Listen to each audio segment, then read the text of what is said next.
Hello guys, welcome to my YouTube channel Misty Quest.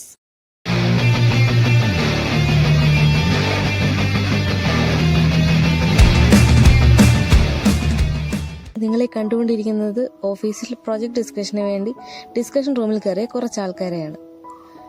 പക്ഷേ discuss ചെയ്ത് ഡിസ്കഷന്റെ അവസാനം എല്ലാ പ്രോബ്ലംസിനുള്ള സൊല്യൂഷനായി കണ്ടുപിടിച്ചത് എ ട്രിപ്പ് ടു ലഡാക്ക്. ഒരാവേശത്തിൽ കയറി എഴുതിയതാണ്, പക്ഷേ അത് പെർമനന്റ് മാർക്കറാണെന്നുള്ള കാര്യം ശ്രദ്ധിച്ചില്ല. അവസാനം കോഡ് ചെയ്യുമ്പോഴുള്ള അവസ്ഥ പോലെ തന്നെ ഇത് വായിക്കാനും ലീഡ് തന്നെ വന്ന് ഹെൽപ്പ് ചെയ്യേണ്ടി വന്നു. സോ ഗൈസ്, അങ്ങനെ ട്രിപ്പ് മോഡ് ഓൺ ആയി.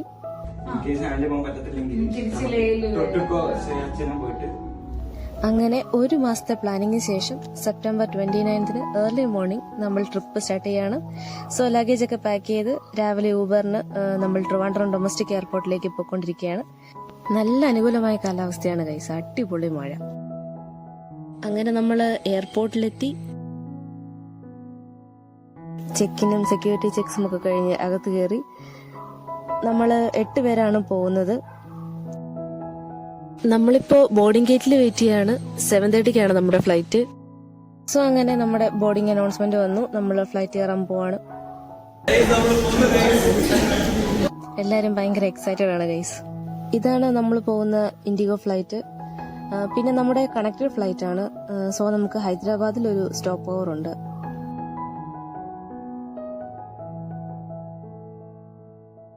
എല്ലാരും കയറി അവരവരുടെ സീറ്റ്സിലിരുന്നു. നമ്മുടെ ഫ്ലൈറ്റ് ടേക്ക് ഓഫ് ചെയ്യുന്നു.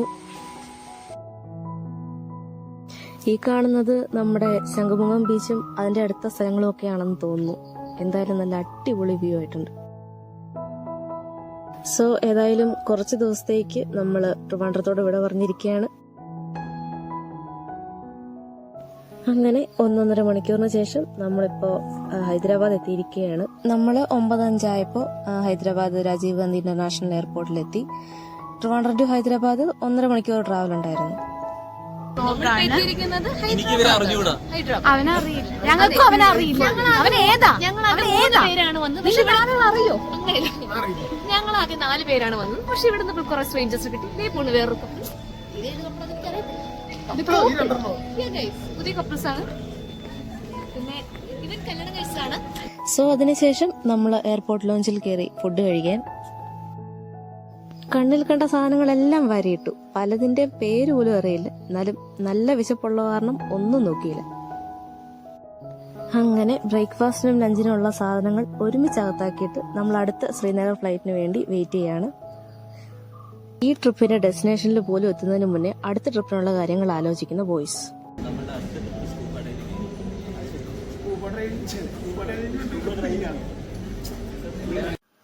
റീൽസ് എടുത്ത് കളിക്കുന്ന ഗേൾസ്. അങ്ങനെ 2:35 ആയപ്പോൾ നമ്മുടെ ശ്രീനഗർ ഫ്ലൈറ്റ് ടേക്ക് ഓഫ് ചെയ്തു.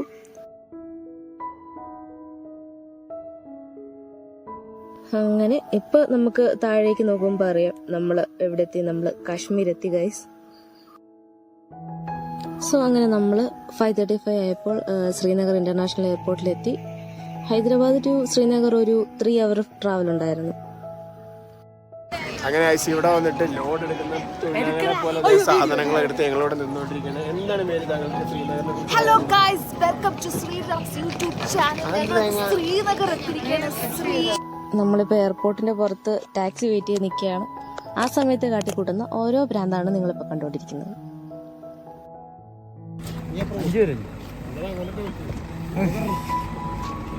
അങ്ങനെ ഫൈനലി ടാക്സി ഒക്കെ കിട്ടി. എയർപോർട്ടിൽ നിന്ന് നമ്മൾ പുറത്തേക്ക് ഇറങ്ങുകയാണ്. ശ്രീനഗർ എയർപോർട്ടിന്റെ പുറത്തെ കാഴ്ചകളാണ് ഇതൊക്കെ.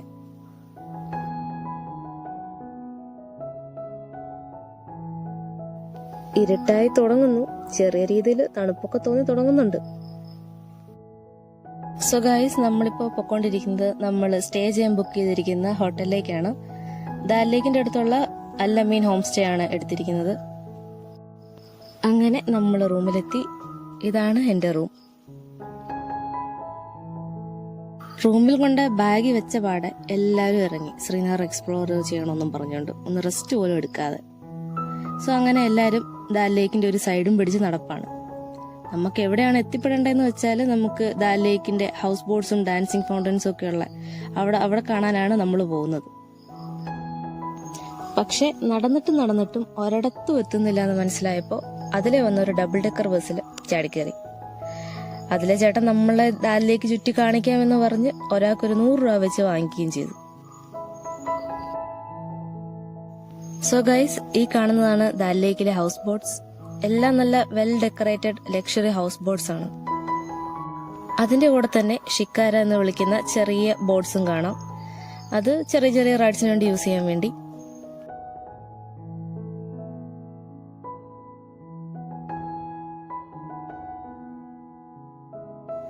ഗൈസ്, ഈ കാണുന്നതാണ് ദാൽ ലേക്കിലെ ഡാൻസിങ് ഫൗണ്ടൻസ്. നല്ല കളർഫുൾ ആയിട്ടുണ്ടല്ലേ.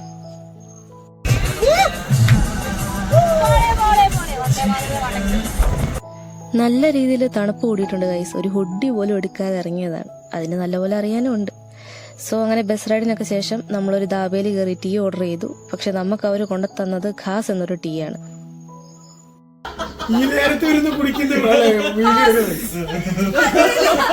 ആർക്കും കാര്യമായിട്ട് ഇഷ്ടപ്പെട്ടൊന്നുമില്ല. നല്ല എല്ലാവരും കഷ്ടപ്പെട്ട് കുടിച്ചു. അതിനുശേഷം നമ്മൾ ചപ്പാത്തിയും ചില്ലി ചിക്കൻ ഓർഡർ ചെയ്ത് കഴിച്ചു. എന്നിട്ടും മതിയാവാതെ ബോയ്സ് റോഡ് സൈഡിൽ കണ്ട ഫുഡൊക്കെ വാങ്ങിച്ചു കഴിക്കുക. കണ്ണി കണ്ടതൊക്കെ വാങ്ങി തിന്നിട്ട് അവസാനം കാശ് കൊടുക്കാനില്ലാതെ ബെസ്റ്റീസിനെ വീഡിയോ കോൾ ചെയ്ത് കാശ് തണ്ടുന്ന രാമൻ അഥവാ ശ്രീറാം. അപ്പം നിനക്ക് പറ്റുകയാണെങ്കിലൊന്നും ഞാൻ പറയില്ല. ബെസ്റ്റിക്ക് നൈസായിട്ട് ഒരു 100 രൂപ ഗൂഗിൾ പേ ചെയ്ത് തരണേ. എനിക്കും നിന്റെ രണ്ടാമത്തെ ചങ്ക് ബെസ്റ്റിക്ക് നയിച്ചു തരണേ. പീസ്. അത് കഴിഞ്ഞിട്ട് നമ്മൾ തിരിച്ച് നമ്മുടെ ഹോം സ്റ്റേയിലേക്ക് പോവാണ്. പോയി കിടന്നിട്ട് നാളെ ഏർലി മോർണിംഗ് ലഡാക്ക് പോകേണ്ടതാണ്. സോ സെക്കൻഡ് ഡേ വെളുപ്പിന് നമ്മൾ അങ്ങനെ 5 മണിക്ക് തന്നെ എണീറ്റ് ബാഗ്സ് ഒക്കെ പാക്ക് ചെയ്ത് നമ്മുടെ ശ്രീനഗർ സ്റ്റേ വെക്കേറ്റ് ചെയ്തു. ഇത് ORS ആണ്. ഇത് നമ്മൾ വെള്ളത്തിൽ മിക്സ് ചെയ്ത് ഇടയ്ക്കിടയ്ക്ക് കുടിക്കുന്നുണ്ട് ത്രൂ ഔട്ട്. കാരണം ഈ ട്രിപ്പിന്റെ ഇടയിൽ നമ്മുടെ ബോഡിക്ക് ഹൈഡ്രേറ്റഡ് ആയിട്ടിരിക്കാൻ ഇത് വളരെ അത്യാവശ്യമാണ്. അങ്ങനെ നമ്മളിപ്പോ ഈ ബാഗെല്ലാം ചുമന്ന് പൊക്കോണ്ടിരിക്കുന്നത് ശ്രീനഗറിലെ TRC ബസ് സ്റ്റേഷനിലേക്കാണ്. നമ്മുടെ KSRTC ബസ് പോലെ അവിടുത്തെ JKRTC ബസ്സിനാണ് നമ്മൾ ലേയിലേക്ക് പോകുന്നത്. സോ 6:30ക്ക് ശ്രീനഗർ ടു ലേ ബസ് നമ്മൾ ബുക്ക് ചെയ്തിട്ടുണ്ടായിരുന്നു. ഓൺലൈൻ ബുക്കിംഗ് ഇല്ല, ഡയറക്റ്റ് ബസ് സ്റ്റേഷനിൽ പോയി തലേദിവസം നൈറ്റ് ബുക്ക് ചെയ്തിട്ടുണ്ടായിരുന്നു. നമുക്ക് Srinagar to Leh ticket rate വന്നത് 1200 രൂപയാണ്. സോ ഗൈസ്, ഇത് ദാൽ ലേക്കാണ്. നമ്മൾ കഴിഞ്ഞ വീഡിയോയിൽ ഇതിന്റെ നൈറ്റ് വ്യൂ ആണ് കണ്ടത്. ഇതാണ് അതിന്റെ ഒരു ഏർലി മോർണിംഗ് വ്യൂ. അങ്ങനെ ശ്രീനഗർ എന്ന തിരക്കുള്ള സിറ്റിയിൽ നിന്നും നമ്മൾ കുറച്ചും കൂടെ വില്ലേജ് ഏരിയയിലേക്ക് എത്തിയിരിക്കുകയാണ്.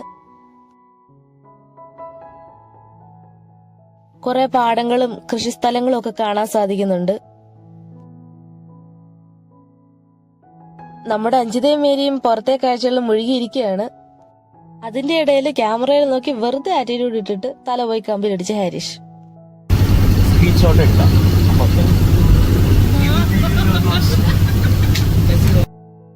ഇവിടുത്തെ വീടുകളൊക്കെ കണ്ടു, എല്ലാം ഓൾമോസ്റ്റ് ഒരേപോലെ ആയിരിക്കുന്നത്.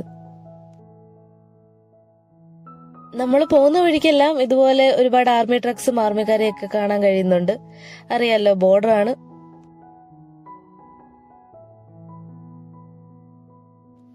അങ്ങനെ സോനാമാർഗ് എന്ന മനോഹരമായ സ്ഥലത്തോടാണ് നമ്മളിപ്പോ പൊക്കോണ്ടിരിക്കുന്നത്. മഞ്ഞ് വീണ മലകളൊക്കെ കാണാൻ തുടങ്ങിയിട്ടുണ്ട്. നമ്മൾ പോകുന്ന വഴിക്ക് ബ്രേക്ക്ഫാസ്റ്റ് കഴിക്കാൻ കയറിയത് സോനമാർഗിലുള്ള സീഷാൻ റെസ്റ്റോറന്റിലാണ്. നമ്മൾ അവിടുന്ന് കഴിച്ചത് അവിടുത്തെ കാശ്മീരി റൊട്ടി, പിന്നെ ബ്രെഡ് ഓംലെറ്റ്, പിന്നെ ഈ കാണുന്ന മട്ടൻ കബാബ് കന്തി എന്നീ സാധനങ്ങളൊക്കെയാണ് ഞങ്ങൾ ട്രൈ ചെയ്തത്. സോ അങ്ങനെ നമ്മൾ സോജില പാസിലെത്തി ബ്ലോക്കിൽ കിടക്കുകയാണ്. ഇതെന്ന് പറഞ്ഞാൽ one of the most dangerous റോഡാണ്. കാരണം ഇവിടെ അപകടങ്ങൾ വളരെ അൺപ്രഡിക്റ്റബിൾ ആണ്. ലാൻഡ് സ്ലൈഡ്സ് പ്രോൺ ഏരിയയാണ്. താഴെ പോയ പിന്നെ പൊടി പോലും കിട്ടത്തില്ല.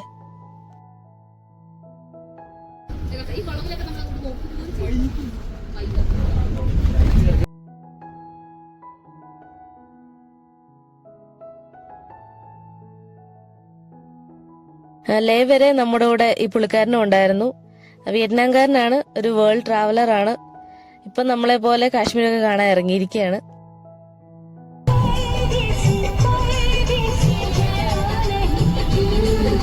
മനുഷ്യനാണെ അവിടെ ജീവനും കൈപ്പിടിച്ചോണ്ടിരിക്കുമ്പോ പരദേശി പാട്ടിന് വരെ ഇത്ര കൂളായിട്ട് വൈബ് ചെയ്യാൻ രാവിനെ കൊണ്ട് മാത്രമേ പറ്റൂ.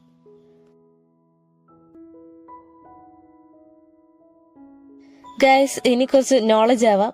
അതായത് ലഡാക്ക് യൂണിയൻ ടെറിട്ടറിയിലെ കാർഗിൽ ഡിസ്ട്രിക്റ്റിലാണ് ഈ പാസ് ലൊക്കേറ്റ് ചെയ്തിരിക്കുന്നത്. ഈ മൗണ്ടൻ പാസ് ആണ് ലഡാക്ക് റീജിയനെ ബാക്കി കാശ്മീർ സ്ഥലങ്ങളുമായിട്ട് കണക്ട് ചെയ്യുന്നത്. പക്ഷെ ഈ റോഡ് വിന്റേഴ്സിൽ ക്ലോസ്ഡ് ആയിരിക്കും. അപ്പോൾ പുറലോകമായിട്ട് വേറെ ബന്ധമൊന്നും കാണില്ല. നമ്മളങ്ങനെ പാസ്സൊക്കെ കഴിഞ്ഞ് മലയൊക്കെ ഇറങ്ങി കുറച്ചും കൂടെ താഴ്വാരത്തെത്തി ഗൈസ്. ഇപ്പൊ ഒരു ആശ്വാസമായി. നമ്മളിപ്പോ എത്തിയിരിക്കുന്നത് മീനമാർഗ് എന്ന സ്ഥലത്താണ്. ഇവിടെ ഒരു പോലീസ് ചെക്ക് പോസ്റ്റ് ഉണ്ട്. കണ്ടോ, welcome tourist development authority Kargil. ഈ സ്ഥലമാണ് കാർഗിലിലേക്കുള്ള ഒരു എൻട്രി പോയിന്റ്.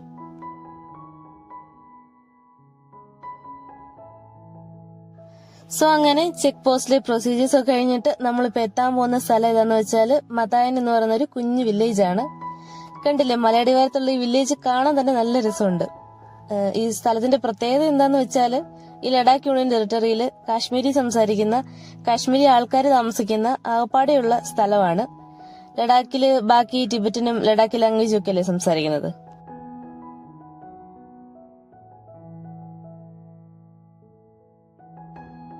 സോ ഗൈസ്, എവിടെ നോക്കിയാലും മലകൾ, അതിന്റെ താഴ്വാരത്തൊഴുകുന്ന പുഴകൾ, ഇത് തന്നെ കാഴ്ച. ഇതാണ് ഡ്രാസ് എന്ന സ്ഥലം. ഇവിടെ എഴുതി വെച്ചിരിക്കുന്നത് നമുക്ക് കാണാം, Ladakh welcomes you to Drass, the second coldest inhabited place in the world. ഇതാണ് ലോകത്തിലെ ഏറ്റവും തണുപ്പുള്ള രണ്ടാമത്തെ ജനവാസ സ്ഥലം.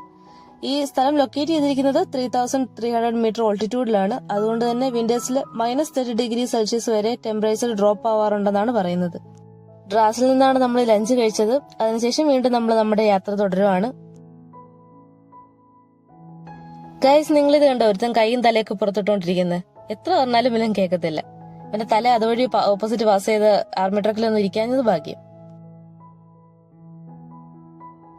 ഗൈസ്, വീണ്ടും മലകൾ, പുഴകൾ. പുഴകളാണെങ്കിൽ നല്ല നീല കളറിൽ, എന്ത് രസമാണ് കാണാൻ. അങ്ങനെ നമ്മളിപ്പോ പൊക്കോണ്ടിരിക്കുന്നത് കാർഗിൽ ടൗണിൽ കൂടെയാണ്. ലഡാക്കിലെ രണ്ടാമത്തെ ഏറ്റവും വലിയ ടൗൺ ആണ് കാർഗിൽ. പിന്നെ ഈ സ്ഥലത്തിന്റെ പ്രത്യേകത എല്ലാവർക്കും അറിയാവുന്നതാണല്ലോ, ലൈൻ ഓഫ് കൺട്രോളിന് അടുത്തായതുകൊണ്ട് തന്നെ ഇന്ത്യ പാകിസ്ഥാൻ ബോർഡർ കോൺഫ്ലിക്ട്സിന്റെ ഒരു പ്രധാന സ്ഥലമാണ്. എനിവേസ്, ഈ കാർഗിൽ സിറ്റി ലാൻഡ്സ്കേപ്പ് അടിപൊളി കാഴ്ചയാണ്. സോ നമ്മൾ വീണ്ടും യാത്ര തുടരുന്നു. ഗൈസ്, നമ്മള് ഡ്രൈവർ ചേട്ടന്റെ പരദേശി പാട്ടൊക്കെ കേട്ട് മടുത്തു. സോ നമ്മള് പാട്ട് മാറ്റാൻ വേണ്ടി ഹാരിഷിനെ കൊണ്ട് റിക്വസ്റ്റ് ചെയ്യിപ്പിച്ചു. ഹാരിഷ് അറിയാവുന്ന ഹിന്ദിയൊക്കെ വെച്ച് സെറ്റ് ചെയ്തെടുത്തു.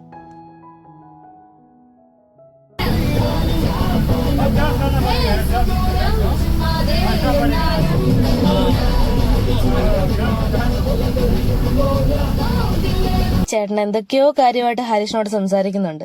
എല്ലാം മനസ്സിലായ പോലെ ഹരീഷ് ഹാ വെക്കുന്നുണ്ട്. എന്തരോ എന്തോ.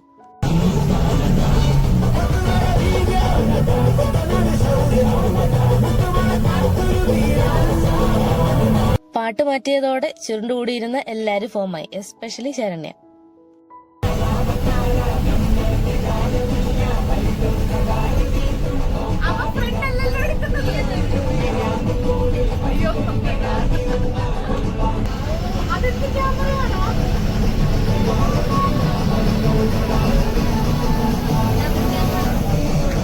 Milan and some S23 Ultra Race.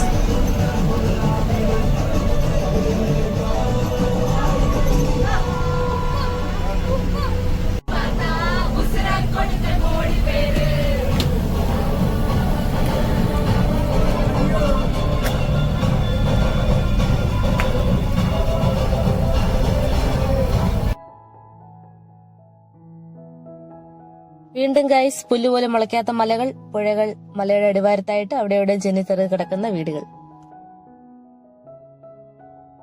ഇവിടേക്ക് ഇതുപോലെ മലയുടെ മണ്ടയ്ക്കായിട്ട് കുറെ കല്ലും മണ്ണും കൊണ്ട് നാച്ചുറലായിട്ടുണ്ടായ ഓരോ ഡിഫറെന്റ് ഫോർമേഷൻസ് ഒക്കെ കാണാൻ കഴിയും. ഗൈസ്, നമ്മളിപ്പോ എത്തിയിരിക്കുന്നത് മറ്റൊരു പ്രധാനപ്പെട്ട സ്ഥലത്താണ്, ലാമയൂരു അഥവാ മൂൺ ലാൻഡ്. ഈ ഒരു പേര് വരാൻ കാരണം ഈ ഒരു ടെറൈൻ കണ്ടാലേ നമുക്ക് മനസ്സിലാവും മൂണിന്റെ സർഫസ് പോലെയാണ് ഇരിക്കുന്നത്. ഒരു നാച്ചുറൽ വണ്ടർ ആണിത്. നമുക്ക് ചന്ദ്രനിലെത്തിയ ഒരു ഫീലാണ് നമുക്ക് കിട്ടുന്നത്.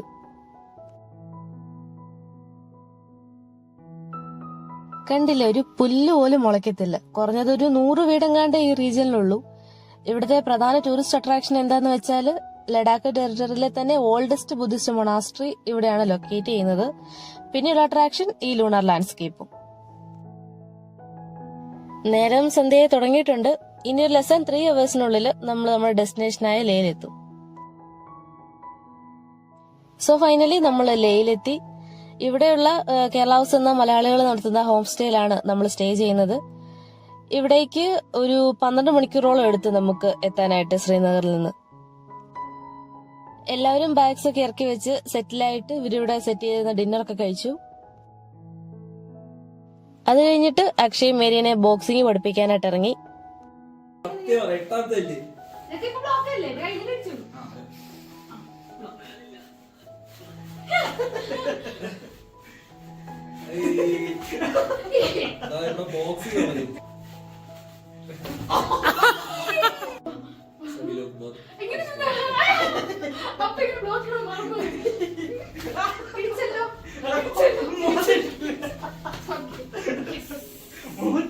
അക്ഷയ്ക്ക് കിട്ടാനുള്ളത് കിട്ടിക്കഴിഞ്ഞപ്പോ നമ്മളെല്ലാവരും അവരവരുടെ റൂമിൽ പോയി കിടന്നുറങ്ങി. സോ ഗൈസ്, സെക്കൻഡ് ഡേയുടെ വിശേഷങ്ങൾ എത്രയൊക്കെയുള്ളൂ. See you in the next video. Bye. So ഇന്ന് നമ്മുടെ ഹിമാലയൻ ട്രിപ്പിന്റെ 3rd ഡേ ആണ്. ഇന്നലെ രാത്രിയിലാണ് നമ്മൾ ലേയിലെത്തിയത്. സോ നമ്മുടെ കേരള ഹൗസിന്റെ പുറത്തെ കാഴ്ചകളൊന്നും ശരിക്കും കാണാൻ പറ്റിയിരുന്നില്ല. അങ്ങനെ രാവിലെ റൂമിന്റെ കർട്ടൻ തുറന്ന് നോക്കിയപ്പോ കണ്ട വ്യൂ ആണിത്. എല്ലാവരും എണീറ്റ് റെഡിയായെന്ന് നോക്കാൻ വേണ്ടി ആദ്യം അഞ്ജിതയുടെ മേരിയുടെ റൂമിൽ ചെന്നപ്പോ കണ്ട കാഴ്ചയാണ് ഗൈസ് ഇത്. നോക്കിക്കേ, അവര് റെഡിയാകുന്നതിന് പകരം ഹാരിഷിനെ ചുന്ദരിയാക്കിക്കൊണ്ടിരിക്കുന്നത്.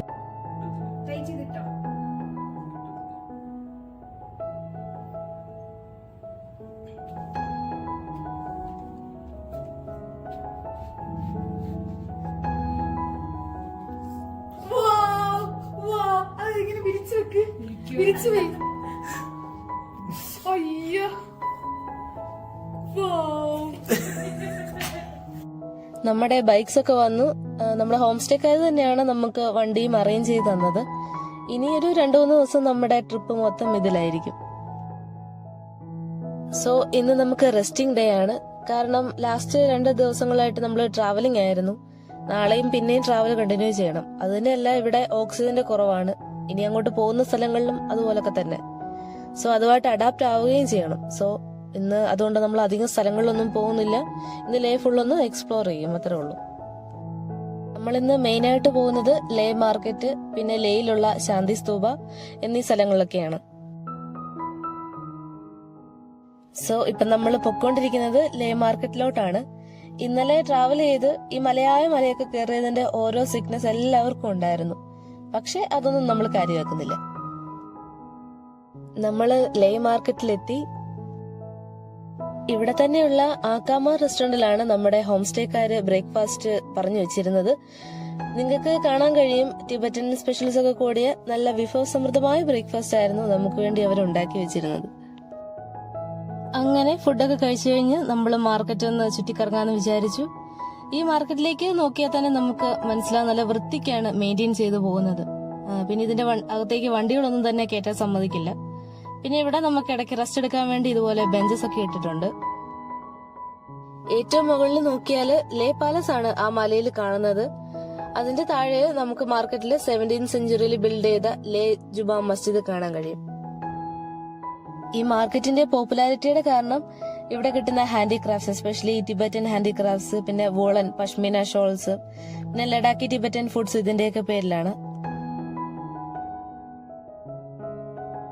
നമുക്കൊരു സൈഡിലായിട്ട് നിലത്തിരുന്ന് കച്ചവടം ചെയ്യുന്ന ചേച്ചിമാരെ കാണാൻ കഴിയും. അവര് കാശ്മീരി ആപ്പിൾസ്, ആപ്രിക്കോട്ട്സ്, സാഫ്രൺ, പിന്നെ അവര് തന്നെ നെയ്യുന്ന വോളൻ തുണികളൊക്കെയാണ് വിൽക്കുന്നത്.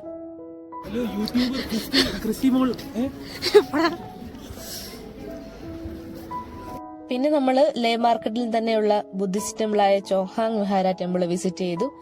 മാർക്കറ്റിലെ പോലെ റഷ് ഒന്നുമില്ലാതെ ഒരു പീസ്ഫുൾ അറ്റ്മോസ്ഫിയർ ആണ് ഇവിടെ. ഇതുപോലത്തെ പ്രെയർ വീൽസ് എല്ലാ ബുദ്ധിസ്റ്റ് മൊണാസ്ട്രിയിലും നമുക്ക് കാണാൻ സാധിക്കുന്നതാണ്. ഇവിടെ 150 മില്യൺ മന്ത്രങ്ങളുള്ള 89 പ്രെയർ വീൽസ് ആണ് ഈ ടെമ്പിളിന് ചുറ്റുമുള്ളത്.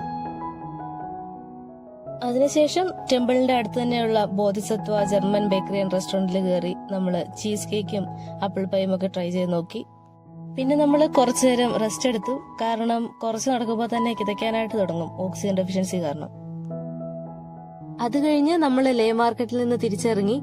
നമ്മൾ നെക്സ്റ്റ് പോകുന്നത് ലേയിലെ ചാൻസ്പ ഹിൽ ടോപ്പിൽ സ്ഥിതി ചെയ്യുന്ന ശാന്തി സ്തൂപയിലേക്കാണ്. നമ്മളിപ്പോ ചാൻസ്പ ഹിൽ ടോപ്പിലാണ്. അവിടെ നിന്നിട്ടുള്ള ലേ സിറ്റിയുടെ കിട്ടിലൻ വ്യൂ ആണ് ഈ കാണുന്നത്. ഈ Ladakh ശാന്തിസ്തൂപയാണ് worlds highest ശാന്തിസ്തൂപ. Japanese Buddhist ആണ് ഇത് ബിൽഡ് ചെയ്തത്. ആൻഡ് ഇതില് ശ്രീബുദ്ധന്റെ റിലിക്സും സ്ഥാപിച്ചിട്ടുണ്ട്.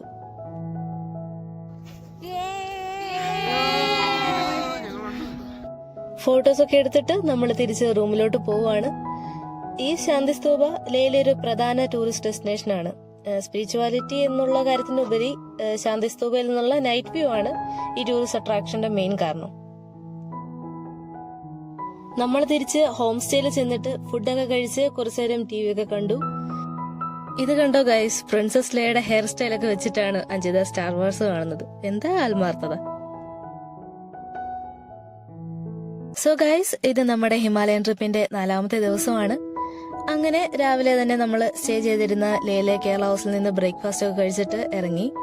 നമ്മുടെ ലഗേജ് ഒക്കെ കേരള ഹൗസിൽ വെച്ചിട്ട് 2-3 ദിവസത്തേക്ക് വേണ്ട ഡ്രസ്സ് സാധനങ്ങളൊക്കെ മാത്രം എടുത്തിട്ടാണ് നമ്മൾ ഇറങ്ങിയത്. ഇന്നത്തെ നമ്മുടെ ഡെസ്റ്റിനേഷൻ നുബ്രാവാലിയാണ്, കർദുങ്ല വഴി. പെട്രോളൊക്കെ ഫുൾ ടാങ്ക് അടിച്ചിട്ടുണ്ട്. കാരണം നുബ്രാവാലി എത്തുന്നവരെ വേറെ പെട്രോൾ പമ്പൊന്നും കിട്ടാൻ സാധ്യതയില്ല. ഈ വ്യൂ നോക്ക് ഗൈസ്, മൊത്തം ഡ്രൈ ആയിട്ട് കിടക്കുന്ന മലകൾക്കിടയിലെ ആ പച്ചപ്പ്.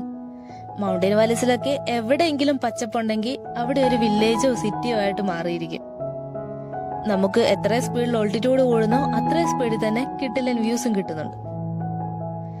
ഏതായാലും റോഡ്സ് ഒക്കെ അടിപൊളിയാണ്. നമ്മുടെ ഇന്ത്യൻ ഗവൺമെന്റിന്റെ മിനിസ്ട്രി ഓഫ് ഡിഫൻസിന്റെ കീഴിലുള്ള BRO അഥവാ ബോർഡർ റോഡ് ഓർഗനൈസേഷൻ ആണ് ഈ റോഡ്സ് ഒക്കെ മെയിൻറ്റെയിൻ ചെയ്തു പോകുന്നത്. ഈ മലയുടെയൊക്കെ അറ്റത്തുള്ള ഇതുപോലത്തെ ടഫ് ടെറൈനിൽ ഈ റോഡൊക്കെ ഇത്ര നന്നായിട്ട് നോക്കി നടത്തുന്നതിന് അവരെ സമ്മതിച്ചേ പറ്റൂ.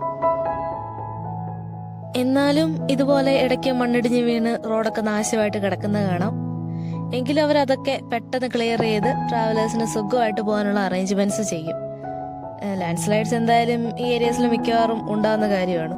സ്റ്റോക്ക് കങ്കരി എന്ന് വിളിക്കുന്ന മൗണ്ടൻ റേഞ്ച് ആണ് ആ ദൂരെ മഞ്ഞ് വീണ് കിടക്കുന്ന മലകളായിട്ട് കാണുന്നത്. നമ്മൾ റോഡിൽ ഒരു കുഴി പോലും വിടാതെ എല്ലാ കുഴിയിലും ചാടി ചാടി പൊക്കോണ്ടിരിക്കുകയാണ്. ചാടി ചാടി മടുത്തിട്ട് ഇനി ഇത്ര റസ്റ്റ് എടുക്കാന്ന് വിചാരിച്ചു. നമുക്ക് സൗത്ത് പുള്ളു എന്ന് പറയുന്ന സ്ഥലത്ത് ഒരു ചെക്ക് പോസ്റ്റ് ഉണ്ട്. നമുക്ക് ഇന്നർ ലൈൻ പെർമിറ്റ് ഒക്കെ ഇവിടെ കാണിക്കണം. പിന്നെ നമ്മുടെ ബൈക്ക് നമ്പർ ഒക്കെ അവർ നോട്ട് ചെയ്യും. ഇന്നർ ലൈൻ പെർമിറ്റ് ഒക്കെ നമുക്ക് ഓൺലൈനായിട്ട് എടുക്കാവുന്നതേ ഉള്ളൂ. മഞ്ഞ് വീഴുന്നില്ലെങ്കിലും നല്ല തണുപ്പുണ്ട്. വീഡിയോ എടുക്കണമെങ്കിൽ കയ്യിലിട്ടിരിക്കുന്ന ഗ്ലൗസ് ഒക്കെ ഊരണം. പക്ഷെ 1-2 മിനിറ്റ് കഴിയുമ്പോഴേ കൈയൊക്കെ തണുത്ത് മരവിക്കും. ഗൈസ്, നമ്മൾ ഈ പൊക്കോണ്ടിരിക്കുന്നത് കർദുങ്ലയുടെ പീക്കിലോട്ടാണ്.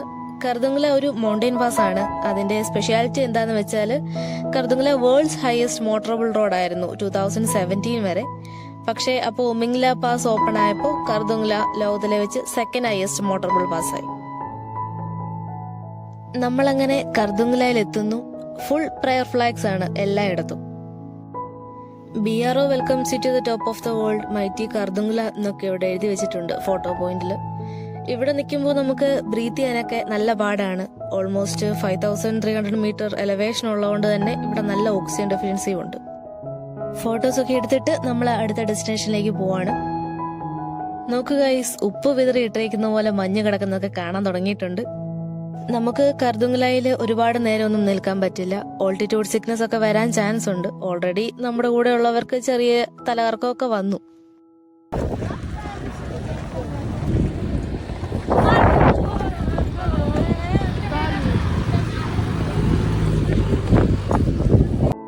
ഇതൊക്കെ തന്നെ കാരണം. എന്തായാലും ലേ ടു കർദുങ്ല ഓൾമോസ്റ്റ് 40 കിലോമീറ്റർ ഉണ്ട്. കുഴപ്പമില്ലാത്ത റോഡായിരുന്നുകൊണ്ടും സ്നോഫോൾ ഒന്നും അങ്ങനെ ഇല്ലായിരുന്നുകൊണ്ടും 1.5 മണിക്കൂറിലെത്തി. ബട്ട് ഓക്സിജന്റെ ഇഷ്യൂ കാരണം ഓടിക്കുന്നവർക്കും ബാക്കിലിരിക്കുന്നവർക്കും എല്ലാം നല്ല പ്രശ്നങ്ങളുണ്ടായിരുന്നു. നമുക്ക് കർദുങ്ല വഴി മാത്രമേ നുബ്രാവാലിയിലേക്ക് പോകാൻ പറ്റൂ ലേയിൽ നിന്ന്.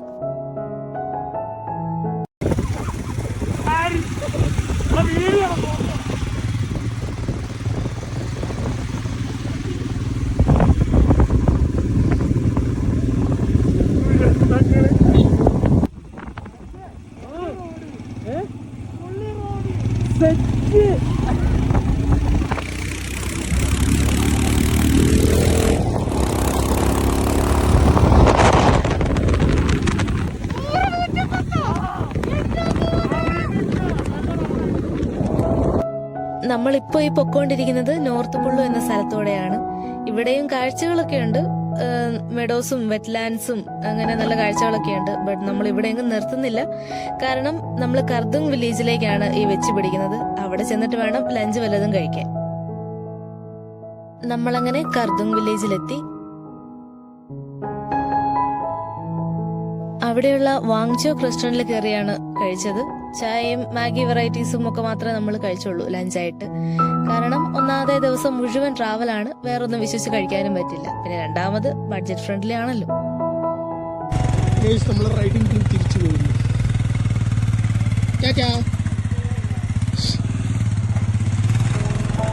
ഫുഡൊക്കെ കഴിച്ചിട്ട് ഇറങ്ങി. പിന്നെ കുറച്ചു നേരം ദുർഘടമായ കല്ലും മുള്ളും നിറഞ്ഞ റോഡുകളായിരുന്നു. മണ്ണിടിഞ്ഞ് വീണതുകൊണ്ടാണ് ഈ അവസ്ഥ കിടക്കുന്നതെന്നാണ് തോന്നുന്നത്.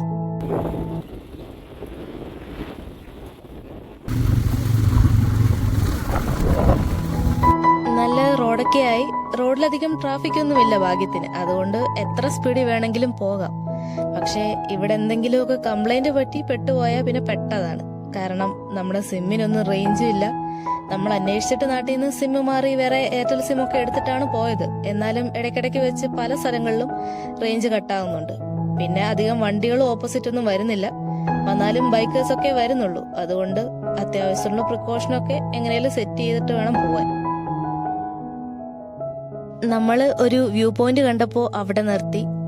കൽസാർ വില്ലേജിന്റെയും ഷോക്ക് റിവറിന്റെയും ഫസ്റ്റ് വ്യൂ ആണ് ആ താഴെ കാണുന്നത്. ഈ ഷോക്ക് റിവർ കണ്ടാൽ ഒരുമാതിരി ബ്ലൂ പെയിന്റ് കോരി ഒഴിച്ച പോലെയുണ്ട് കാണാനായിട്ട്. അവിടുന്ന് നമ്മൾ വീണ്ടും വെച്ച് പിടിച്ചു. നമ്മള് ഷോക്ക് റിവറിന്റെ തീരത്തോടെ തന്നെയാണ് പൊക്കോണ്ടിരിക്കുന്നത്. മഞ്ഞുരുകി വരുന്ന വെള്ളമാണ് ഈ റിവറിലൊക്കെ മെയിൻ ആയിട്ടുള്ളത്. ഇവിടെ ഇപ്പോ സമ്മർ സീസൺ അല്ലാത്തതുകൊണ്ടാണ് ഇവിടെ ഒന്നും അധികം വെള്ളമില്ലാത്തത്. പക്ഷെ സമ്മർ സീസൺ ആയാല് ഈ മഞ്ഞൊക്കെ ഉരുകി ഈ പുഴയൊക്കെ നിറഞ്ഞു കവിഞ്ഞ് ഒഴുകുന്ന അവസ്ഥയിലായിരിക്കും. നമ്മള് കൽസാർ ട്രാഫിക് കൺട്രോൾ പോസ്റ്റ് എത്തിയപ്പോഴേക്കും നമ്മുടെ കൂടെ കുറച്ച് റൈഡേഴ്സ് ടീമും കൂടി.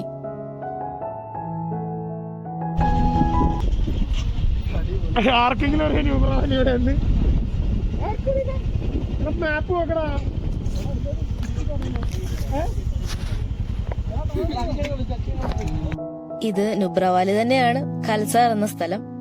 നുബ്രവാലിയിൽ എത്തിയിട്ട് നുബ്രവാലി എവിടെയെന്നാണ് ഗൈസ് രാമൻ അവരോട് ചോദിച്ചോണ്ടിരിക്കുന്നത്. എന്ത് ചെയ്യാനാ, കൂട്ടുകാരന് പ്രാന്തായി പോയെന്ന് വെച്ചിട്ട് ഉപേക്ഷിക്കാൻ പറ്റുമോ? നമ്മളും അവരുടെ ഗ്രൂപ്പിലൊരു ആളായിട്ട് അവരുടെ കൂടെ തന്നെ പൊക്കോണ്ടിരിക്കുക.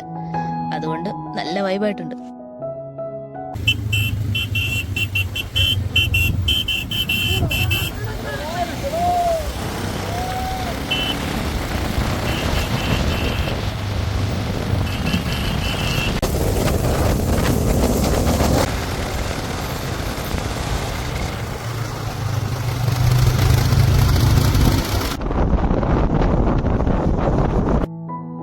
നമ്മളങ്ങനെ മലയൊക്കെ ഇറങ്ങി താഴ്വാരത്തെത്തി. നമുക്ക് നമ്മുടെ ഷോക്ക് നദിയൊക്കെ നല്ല രീതിയിൽ അടുത്ത് കാണാൻ പറ്റുന്നുണ്ട്.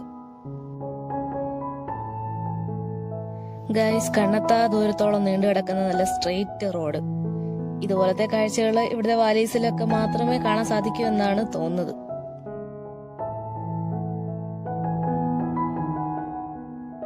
നമ്മളിപ്പോ കൽസാർ സാൻഡ്യൂൺസിലെ മിൽക്ക പോയിന്റ് എന്ന സ്ഥലത്താണ് എത്തിയിരിക്കുന്നത്. ഇവിടെ കുറച്ച് അഡ്വഞ്ചർ റൈഡും കാര്യങ്ങളൊക്കെ ഉണ്ട്. അപ്പോ അതിനൊക്കെ വേണ്ടി നമ്മൾ നിർത്തിയിരിക്കുകയാണ്.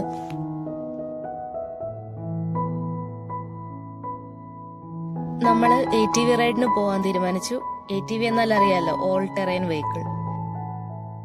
ഇവിടെയാണ് ബാഗ് മിൽക്ക ബാഗ് പോലുള്ള സിനിമകളൊക്കെ ഷൂട്ട് ചെയ്ത സ്ഥലം. അതാണ് ഈ മിൽക്ക പോയിന്റ് എന്നുള്ള പേര്. ഇവിടെ വേൾഡ്സ് ഹയസ്റ്റ് സാൻഡ് ഡ്യൂൺസിൽ കൂടെയാണ് നമ്മൾ ATV ഓടിക്കുന്നത്. അതാണ് ഇവിടുത്തെ ATV റൈഡിന്റെ സ്പെഷ്യാലിറ്റി. നമ്മുടെ ടേൺ ആവുന്നത് വരെ വെറുതെ നിൽക്കാൻ കഴിയാത്തതുകൊണ്ട് സ്റ്റോൺ ബാലൻസിങ് മത്സരം നടത്തിക്കൊണ്ടിരിക്കുകയാണ് ഇവിടെ എല്ലാവരും. ഇത് കാര്യസാധനത്തിനൊക്കെ വേണ്ടി ആൾക്കാർ ചെയ്യാറുണ്ടെന്ന് കേട്ടിട്ടുണ്ട്. പക്ഷെ ഇവരിതൊരു കോമ്പറ്റീഷൻ ആയിട്ടാണ് എടുത്തിരിക്കുന്നത്. അക്ഷയ് വിജയത്തിലേക്ക് അടുത്തോണ്ടിരിക്കുന്നു ഗൈസ്.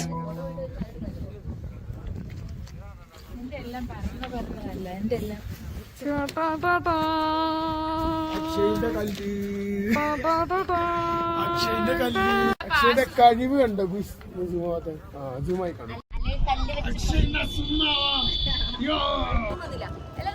ഇവിടെ കാല് പോലും അനക്കാൻ വയ്യാത്തപ്പോഴാണ് ശരണ ഡാൻസ് കളിക്കാൻ വിളിക്കുന്നത്.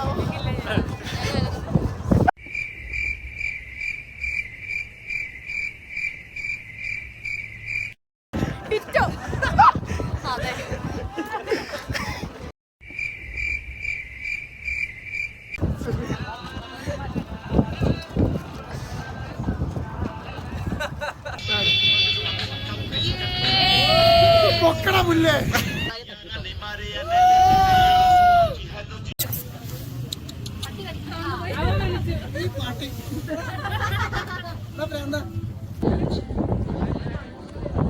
ഇതാണ് ഗൈസ് നമ്മളുടെ ക്വസ്റ്റിന്റെ കോമഡി. സാരമില്ല, ഇടയ്ക്ക് എനിക്കിട്ട് ഇരിക്കട്ടെ. അങ്ങനെ നമ്മുടെ കാത്തിരിപ്പിന് അവസാനമായി. ആദ്യമേ അഞ്ജിതയും മേരിയാണ് പോയത്. തൊട്ടുപുറകെ അക്ഷയും ശരണ്യയും.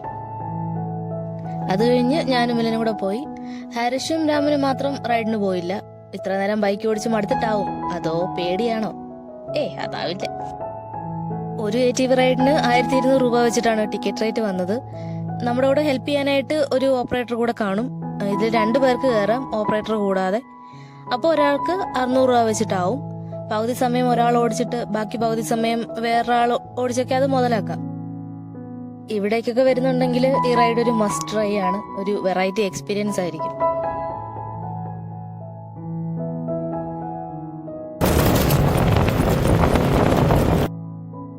ഓരോ ടീം തിരിച്ചെത്തിക്കൊണ്ടിരിക്കുന്നു.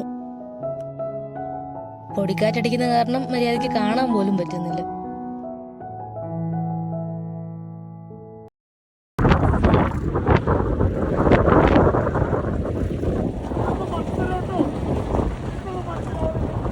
നിമിഷ നേരം കൊണ്ടാണ് ക്ലൈമറ്റ് മാറിയത് ഗൈസ്. സാൻഡ്സ്റ്റോം അഥവാ മണൽക്കാറ്റ്, പൊടിക്കാറ്റ് എന്നൊക്കെ പറയുന്ന ആ ഒരു അവസ്ഥയാണിത്.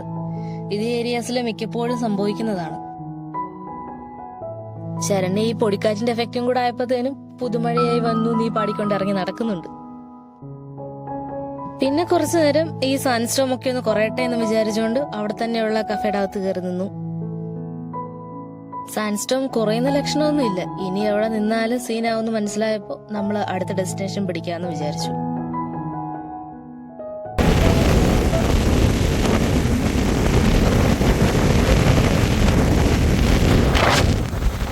മര്യാദയ്ക്ക് റോഡൊന്നും കാണാൻ പറ്റുന്നില്ല. അത്രയും പൊടിക്കാറ്റാണ് അടിച്ചു കയറുന്നത്.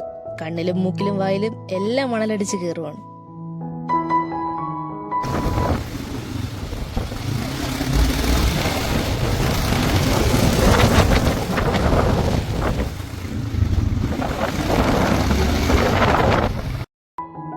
ബ്ലൈൻഡ് സ്പോട്സ് ഒത്തിരി ഉണ്ട് ഈ റൂട്ടില്. അതിന്റെ കൂട്ടത്തില് മണൽക്കാറ്റും.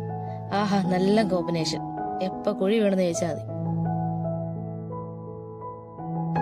നമ്മളിപ്പോ പൊക്കോണ്ടിരിക്കുന്നത് ദിസ്കിറ്റ് മൊണാസ്ട്രിയിലേക്കാണ്. ദിസ്കിറ്റ് മൊണാസ്ട്രി അല്ലെങ്കിൽ ദിസ്കിറ്റ് ഗോംബ എന്നൊക്കെ പറയുന്നത് ഇവിടുത്തെ ഒരു oldest and largest Buddhist monastery ആണ്. നമ്മള് ദിസ്കിറ്റ് മൊണാസ്ട്രിയുടെ എൻട്രൻസിലെത്തി. ഈ മലയുടെ ടോപ്പിലാണ് മൊണാസ്ട്രി വരുന്നത്. എല്ലായിടത്തും പോകാൻ സമയമില്ലാത്തതുകൊണ്ട് നമ്മളിപ്പോ പോകുന്നത് ദിസ്കിറ്റ് മൊണാസ്ട്രിയുടെ ഭാഗമായിട്ടുള്ള മൈത്രേയ ബുദ്ധ സ്റ്റാച്യു കാണാൻ വേണ്ടിയിട്ടാണ്. 40 രൂപയ്ക്ക് ടിക്കറ്റ് എടുത്തിട്ടാണ് നമ്മൾ കയറുന്നത്. നമ്മള് നടന്നെത്തി. എല്ലാ ബുദ്ധക്ഷേത്രങ്ങളിലും ഉള്ള പോലെ തന്നെ ഇവിടെയും കുറെ പ്രെയർ വീൽസ് ഒക്കെ ഉണ്ട്. ഈ വീൽസ് എപ്പോഴും ക്ലോക്ക് വൈസ് ഡയറക്ഷനിൽ മാത്രമേ കറക്കാൻ പാടുള്ളൂ. ഇത് ഉദ്ദേശിക്കുന്നത് എന്താന്ന് വെച്ചാല് ഈ ഓരോ വീൽസ് കറക്കുന്നത് വഴി അതിനകത്തുള്ള മന്ത്രങ്ങളും നമ്മൾ ചൊല്ലുന്നതായിട്ടാണ് ഇതിന്റെ ഒരു കൺസെപ്റ്റ് വരുന്നത്. അങ്ങനെ കുറച്ചു നേരം പ്രെയർ വീൽസ് ഒക്കെ കറക്കി നമ്മള് സ്റ്റാച്ചുവിന്റെ എൻട്രൻസിലോട്ടുള്ള സ്റ്റെപ്പിലേക്ക് പോവാണ്.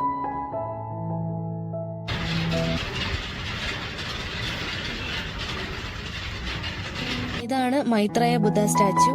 കിരീടമൊക്കെ വെച്ചിരിക്കുന്ന ഈ ബുദ്ധ പ്രതിമ ഭാവിയിൽ വരാനിരിക്കുന്ന എന്ന് വിശ്വസിക്കുന്ന മൈത്രേയ ബുദ്ധനെയാണ് റെപ്രസെന്റ് ചെയ്യുന്നത്. 32 മീറ്ററോളം ഹൈറ്റ് ഉണ്ട് ഇതിന്. ഈ സ്റ്റാച്യു നേരെ ഫേസ് ചെയ്തിരിക്കുന്നത് പാകിസ്ഥാനിലോട്ടാണ്. അതുകൊണ്ട് തന്നെ പാകിസ്ഥാനിലേക്ക് സമാധാനം വിളിച്ചറിയിക്കുന്ന ഒരു ബുദ്ധ പ്രതിമയായിട്ടാണ് ഇതിനെ വിശേഷിപ്പിക്കുന്നത്. ഇവിടെ നിന്നാൽ, അതായത് ഇതിന്റെ ടോപ്പിൽ നിന്നാൽ നമുക്ക് ഫുൾ നുബ്ര വാലി കാണാൻ കഴിയുമെന്നാണ് പറയുന്നത്.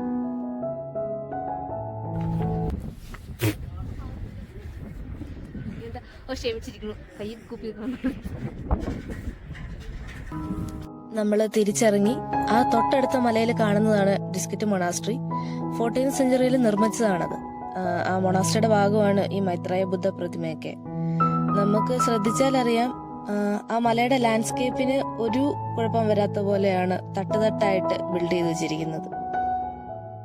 അത് കഴിഞ്ഞിട്ട് നമ്മൾ നേരെ താഴെ ഇറങ്ങി താഷ്ടിസാങ് എന്ന റെസ്റ്റോറൻറ്റിൽ കയറി. അവിടുന്ന് ചായ സ്നാക്സും ഒക്കെ കഴിച്ചിട്ട് പെട്ടെന്ന് തന്നെ ഹുണ്ടറിലുള്ള സ്റ്റേയിലേക്ക് പോകാൻ ഇറങ്ങി. കാരണം ഒത്തിരി ലേറ്റ് ആയാൽ പിന്നെ സീനായിരിക്കും. നമ്മൾ നമ്മുടെ ഹുണ്ടറിലുള്ള സ്റ്റേയിലെത്തി. ഹുണ്ടർന്നോ എന്ത് വേണമെങ്കിലും വിളിക്കാം. റോയൽ റൈഡർ ക്യാമ്പ് എന്ന ടെന്റ് സ്റ്റേ ആണ് നമ്മൾ ബുക്ക് ചെയ്തിരിക്കുന്നത്. ഇതാണ് ഞാൻ അടുത്ത ടെന്റ്.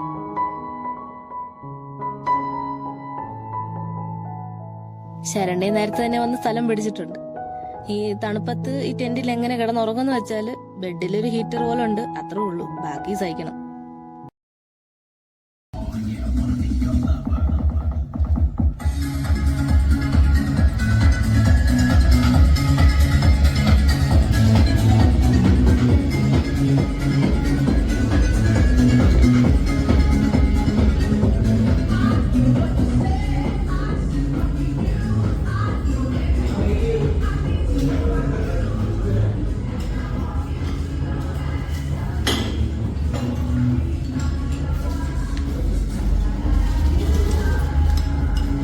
ബാഗ്സ് ഒക്കെ വെച്ചിട്ട് നമ്മൾ അവരുടെ റിസപ്ഷനോട് ചേർന്ന ഡൈനിങ് ഹാളിൽ പോയി ഫുഡ് കഴിക്കാനായിട്ട്. സ്റ്റേക്കാർ തന്നെ നമുക്ക് ഡിന്നറൊക്കെ സെറ്റ് ചെയ്തിട്ടുണ്ടായിരുന്നു. അത്യാവശ്യം നല്ല ഫുഡായിരുന്നു, കുഴപ്പമൊന്നും ഉണ്ടായിരുന്നില്ല. സ്റ്റാർ ഗേസിംഗിന് പേര് കേട്ട സ്ഥലമാണ് ഹുണ്ടർ. പക്ഷെ നമുക്ക് ഇത്രയൊക്കെ ക്യാപ്ചർ ചെയ്യാൻ പറ്റിയുള്ളൂ. അത് കഴിഞ്ഞിട്ട് കുറച്ചു നേരം നമ്മളെല്ലാവരും അക്ഷയുടെ ടെന്റിൽ കൂടി അക്ഷയവധം ആരംഭിച്ചു. പാവത്തിന്റെ അവസ്ഥ എനിക്ക് നിങ്ങളിവിടെ കണ്ടുകൊണ്ടിരിക്കുന്നത്. പാവം എന്ത് ചെയ്യണമെന്ന് അറിയുന്നില്ല. രണ്ടുപേരും അവനെ കൊന്നോണ്ടിരിക്കുക. അയ്യേ, അക്ഷയ് തലയിൽ തുണി മുക്കി ഓടുന്ന അവസ്ഥയുടെ കേസ് നിങ്ങളിവിടെ കണ്ടുകൊണ്ടിരിക്കുന്നത്. അക്ഷയ്, താങ്കൾക്ക് എന്താ പറയാനുള്ളവരെ കുറിച്ച്? ഗ്ലാസ് ഒക്കെ ഇടరు, എത്രയൊക്കെയോ കാണിക്കണേ. അയ്യോ അയ്യോ, ഇവിടെ അക്ഷയ് താങ്കൾ എന്താണ്?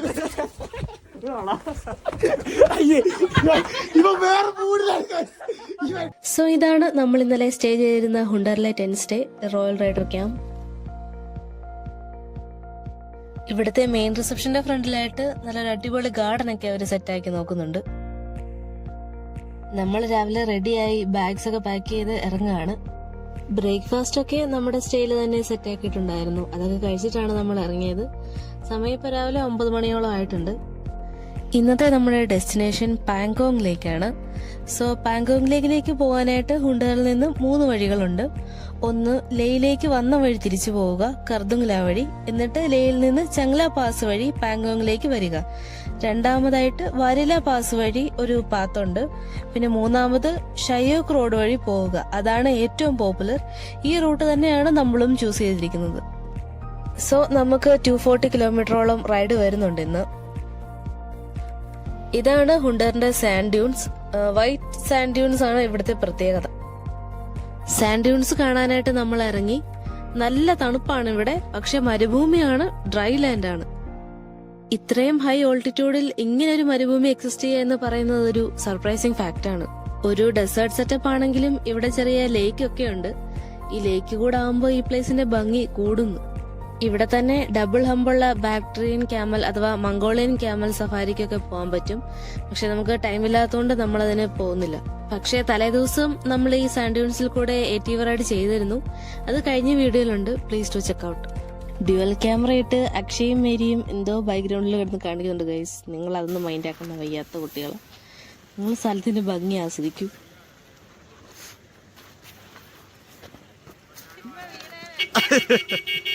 നമ്മൾ പിന്നെ കുറച്ചു നേരം അതിലെ കൂടെ നടന്ന് ഫോട്ടോസും റീൽസും ഒക്കെ എടുത്തു.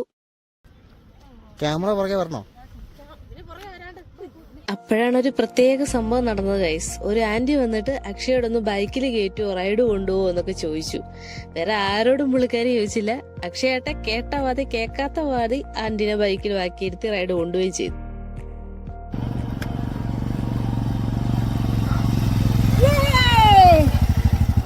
സോ അവിടുന്ന് നമ്മൾ വീണ്ടും യാത്ര തുടരുന്നു.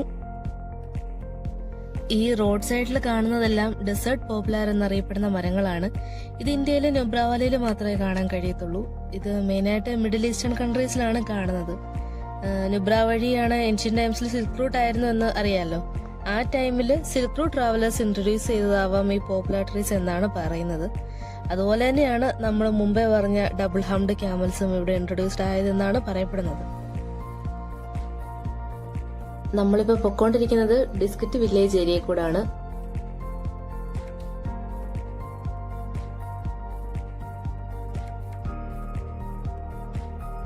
നാട്ടുവഴികളും ഗ്രാമപ്രദേശങ്ങളും ഒക്കെയാണ്. എന്തായാലും നല്ല നീറ്റ് ആൻഡ് ക്ലീൻ ആയിട്ടാണ് ഇവിടെ താമസിക്കുന്നവർ വില്ലേജ് നോക്കുന്നത്. നമ്മള് ടൂറിസ്റ്റ് ആയിട്ട് ചവറൊന്നും ഇടാതിരുന്നാ മതി.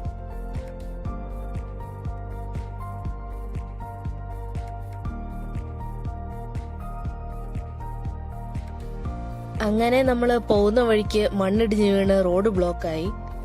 സോ കുറച്ചു നേരം നമ്മൾ ബ്ലോക്കിൽ കിടക്കേണ്ടി വന്നു. ആ നേരം നമ്മൾ ഷൈയോക്ക് നദിയുടെ ഭംഗിയും ആസ്വദിച്ചുകൊണ്ട് നിന്നു. ഒരു ഹാഫ് ആൻ അവർ വെയിറ്റ് ചെയ്യേണ്ടി വന്നു റോഡൊക്കെ ഒന്ന് ക്ലിയർ ആവാനായിട്ട്. ഇതിലേക്കൂടെ ഒക്കെ ട്രാവൽ ചെയ്യുന്നത് തന്നെ ഡേഞ്ചറസ് ആണ്. എപ്പോ വേണമെങ്കിലും മണ്ണിടിച്ചിലൊക്കെ പ്രതീക്ഷിക്കാം.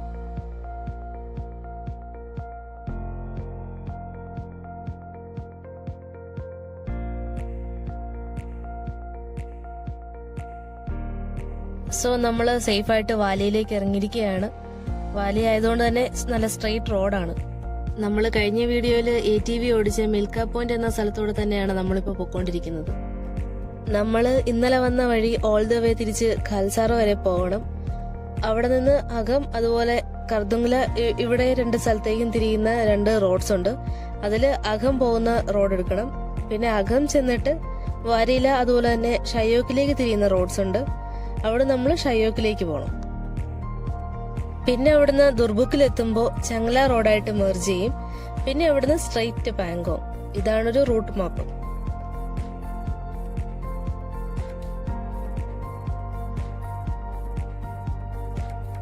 ഷയോക്ക് റിവറിന്റെ കുറുകെയായിട്ട് നല്ല നീളത്തിലുള്ള ഒരു പഴയ സ്റ്റീൽ സസ്പെൻഷൻ ബ്രിഡ്ജ്. ഒരു വണ്ടിക്ക് പോകാൻ പറ്റുന്ന വീതിയൊക്കെ ഉള്ളൂ. നമ്മൾ പോകുന്ന വഴിക്കെല്ലാം കുറെ ദൂരം ഷയോക്ക് റിവർ നമ്മുടെ കൂടെ തന്നെയുണ്ട്. അതിന്റെ തീരത്തോടെയാണ് നമ്മുടെ യാത്ര. ഈ നദി എന്ന് പറയുന്നത് ഇന്ത്യയിലൂടെയും പാകിസ്ഥാനിലൂടെയും ഒഴുകുന്നുണ്ട്. ഇത് 550 കിലോമീറ്ററോളം വ്യാപിച്ചു കിടക്കുന്നുണ്ട്. പിന്നെ ഇത് ഇൻഡസ് റിവറിന്റെ ഒരു ട്രിബ്യൂട്ടറി ആണ്. ഈ ഷയോക്ക് റിവറിനെ റിവർ ഓഫ് ഡെത്ത് എന്നും വിളിക്കാറുണ്ട്. കാരണം ഒരുപാട് ട്രാവലേഴ്സും നേറ്റീവ് ആയിട്ടുള്ള ആൾക്കാരും ഒക്കെ ഫ്ലഡ് കാരണം ഇവിടെ മരണപ്പെട്ടിട്ടുണ്ട്.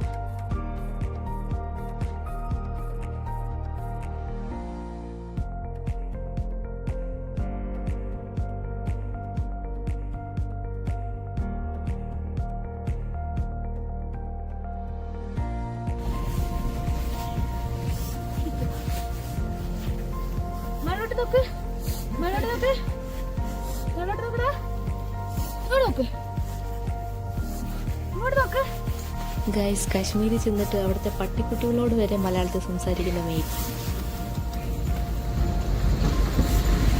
കറക്റ്റ് എന്റെ പട്ടിയാണ് കിട്ടിയത്.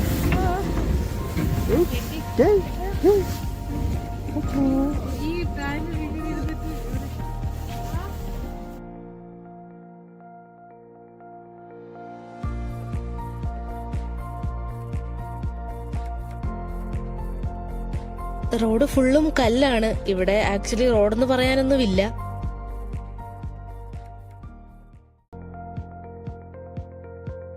നമ്മുടെ മുന്നേ പോകുന്നവര് തെളിക്കുന്ന വഴി കൂടെ അങ്ങ് പോവുക, അത്രേ പറയാനുള്ളൂ.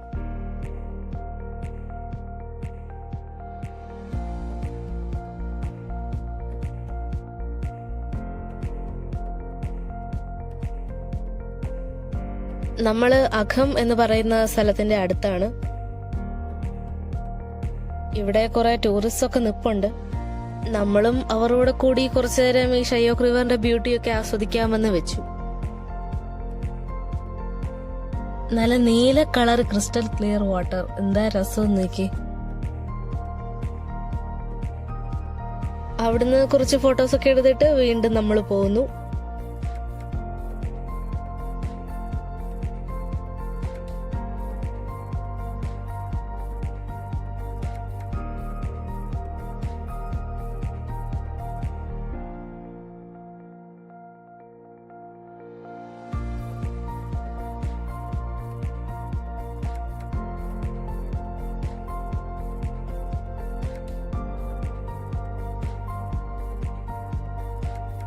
വീണ്ടും നമ്മൾ ഷയോക്ക് റിവർ ക്രോസ് ചെയ്യാണ് സുഹൃത്തുക്കളെ.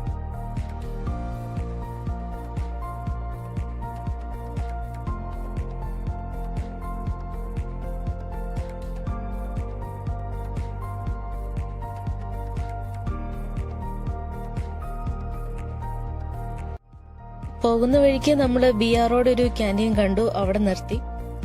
ഇവിടെ BR റോഡ് തന്നെ ഒരു ഹെൽപ്പ് ഡെസ്കും വാഷ്റൂം ഫെസിലിറ്റീസും ഒക്കെ ഉണ്ടായിരുന്നു. പക്ഷേ വാഷ്റൂമിൽ വെള്ളമൊന്നും ഇല്ലായിരുന്നത് ഒരു സീൻ തന്നെ ആയിരുന്നു. പിന്നെ കൂടാതെ ഇവിടെ തന്നെ ചെറിയ ഒരു ക്ലിനിക് സെറ്റപ്പും ആംബുലൻസും ഒക്കെ കിടപ്പുണ്ടായിരുന്നു.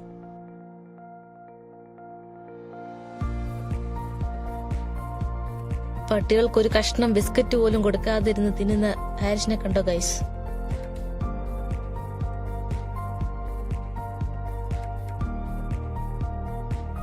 ഇവിടെ പിന്നെ ഫോണിൽ നെറ്റ്വർക്ക് ഒന്നും പ്രതീക്ഷിക്കേ വേണ്ട.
അങ്ങനെ പോകുന്ന വഴിക്ക് നമുക്കൊരു വാട്ടർ ക്രോസിംഗ് ഒക്കെ ഫേസ് ചെയ്യേണ്ടി വന്നു. ഇത് മഞ്ഞുരുകി വരുന്ന വെള്ളമാണ് ഈ ചെറിയ അരുവി പോലൊക്കെ ഒഴുകി വരുന്നത്.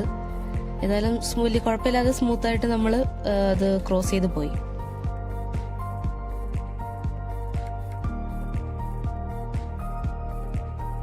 ആ മഞ്ഞ് വീണ് കിടക്കുന്ന മലകളുടെ ആ ഒരു വ്യൂ ഒക്കെ ഒന്ന് നോക്കുക, എന്ത് അടിപൊളിയല്ലേ. ഇതുപോലത്തെ കാഴ്ചകൾക്കൊക്കെ വേണ്ടിയിട്ടാണ് നമ്മൾ ഇത്രയും കഷ്ടപ്പെട്ട് ഇവിടെ വരെയൊക്കെ വന്നത്.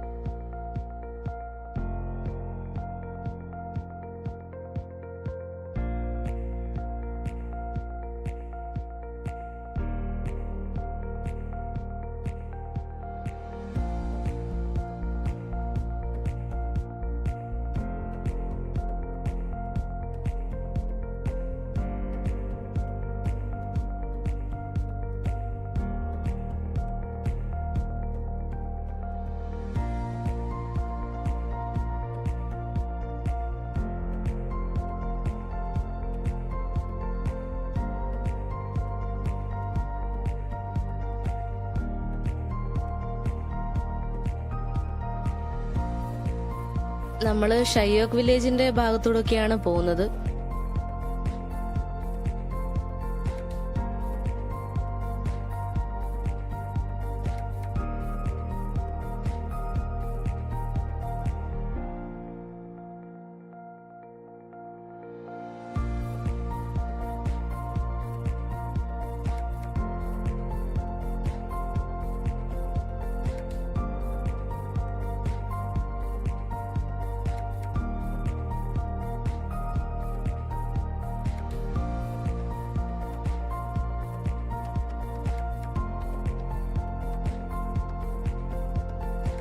നമ്മളിപ്പോ ഷയോക്കിൽ നിന്ന് ദുർബുക്ക് എന്ന സ്ഥലത്തേക്കാണ് പൊക്കോണ്ടിരിക്കുന്നത്.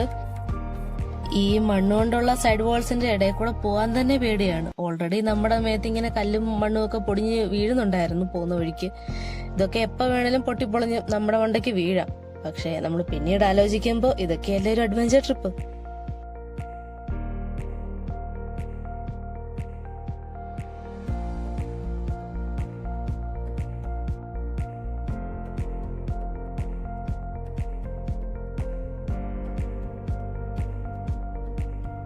നമ്മള് ദുർബുക്കിലാണ് ലഞ്ച് കഴിക്കാനായിട്ട് നിർത്തിയത്. എന്താ കഴിച്ചെന്ന് പറയണ്ടല്ലോ, നമ്മുടെ സ്ഥിരം സാധനം തന്നെ, മാഗി.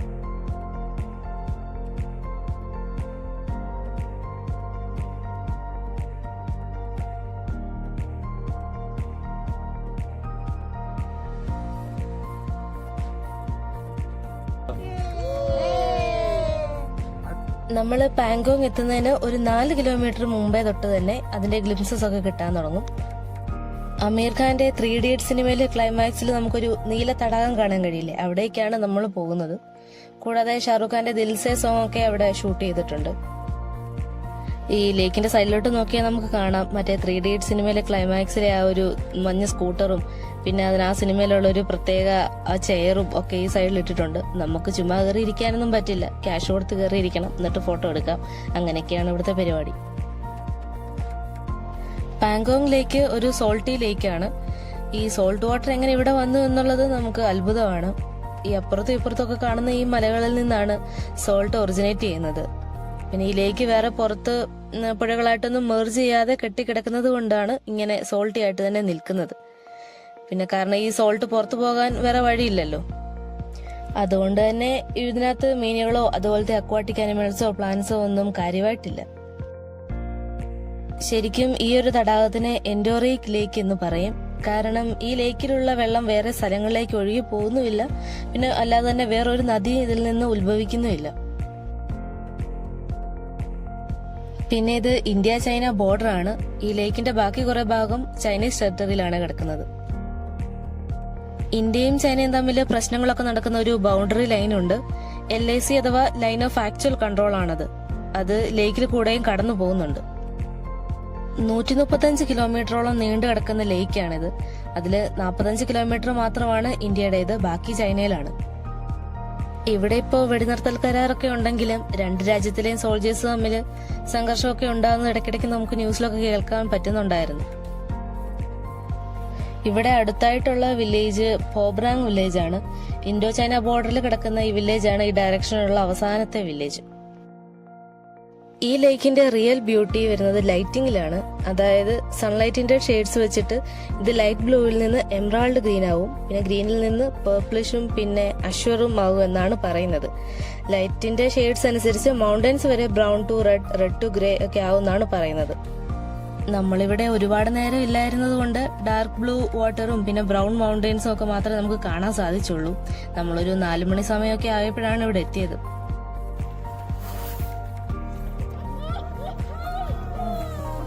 ആസ് യൂഷ്വൽ നമ്മൾ റീൽസും ഫോട്ടോസും ഒക്കെ എടുത്തു. 3, 2, 1, go.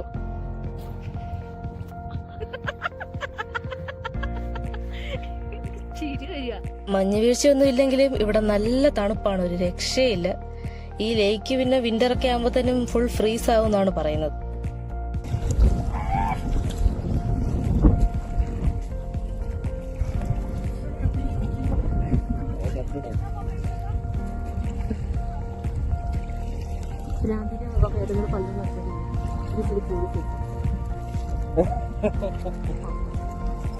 തണുപ്പടിച്ചിട്ട് രാമന് വയ്യാണ്ടായെന്ന് തോന്നുന്നു ഗൈസ്. ഒന്നെങ്കിലും വെറുതെ കിടന്നുള്ളുക, അല്ലെങ്കിൽ അനന്തതിലേക്ക് നോക്കിയിരിക്കുക. എന്തോ കാര്യമായിട്ട് പറ്റിയിട്ടുണ്ട്.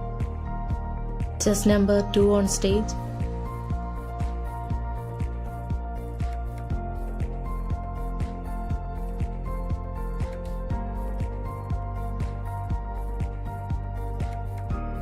ഈ പാങ്കോങ് ലേക്കിന്റെ കരയിലായിട്ട് തന്നെ 10 സ്റ്റേസ് ഒക്കെ അവൈലബിൾ ആണ്. ബട്ട് അവിടെ സ്റ്റേ ചെയ്യാതിരിക്കുന്നതാണ് നല്ലത്.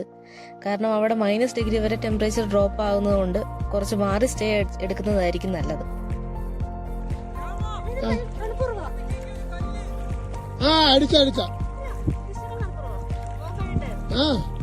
പ്രോപ്പർ മിനറൽസ് ഉപ്പുള്ള കാലിങ്ങനെയൊക്കെ മേത്താവും.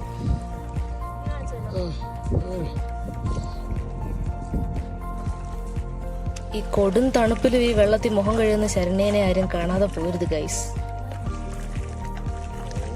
ഇതാണ് നമ്മളെ ഗോപിക്കൊരു കല്ല് അല്ലേ ഹർഷ? പറ. ഗോപിക്കൊരു കല്ല്, ഗോപിക്കൊരു കല്ല് എല്ലായിടത്തും കല്ലാണ് ഗൈസ്.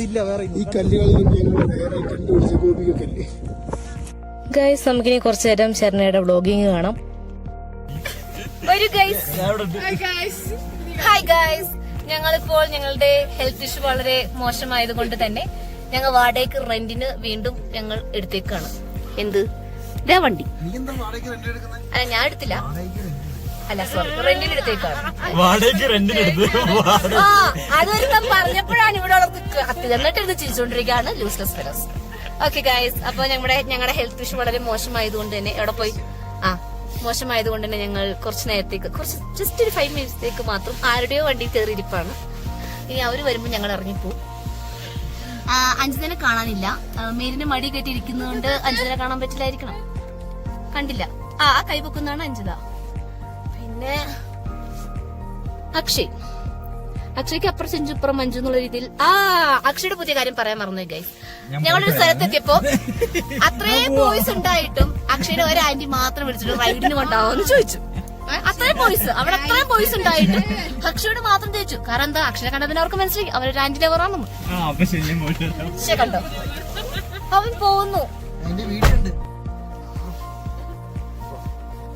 ശരി, മാസ്ക് ഇട്ടാൽ ഞങ്ങൾ കൊടുത്തുവെന്ന് അക്ഷയനും ബാക്കി ആർക്കും അറിയാത്തതിന് കുഴപ്പമൊന്നുമില്ല. അക്ഷയുടെ ഐഡി ഞാൻ ഇതിന്റെ താഴെ മെൻഷൻ ചെയ്യുന്നതായിരിക്കും.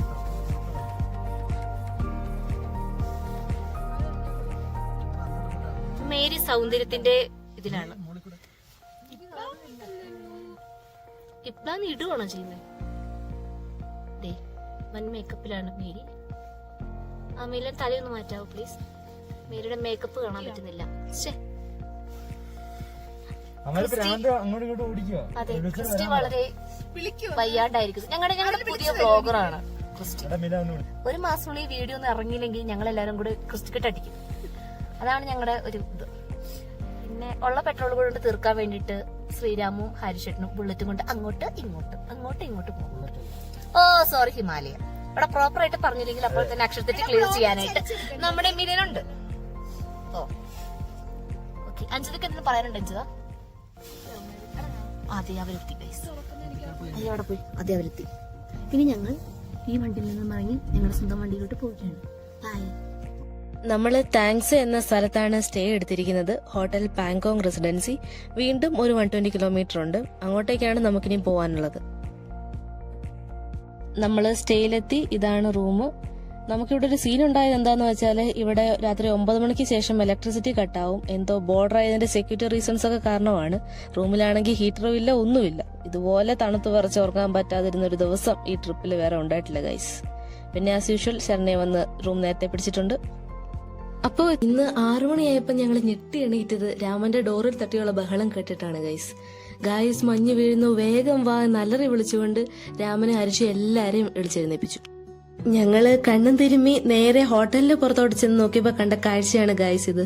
സ്നോഫോൾ. കുറെ നാളായിട്ടുള്ള ഞങ്ങളുടെ ഡ്രീം. നമ്മള് ലഡാക്കിൽ വന്നിട്ട് 5 days ആയി.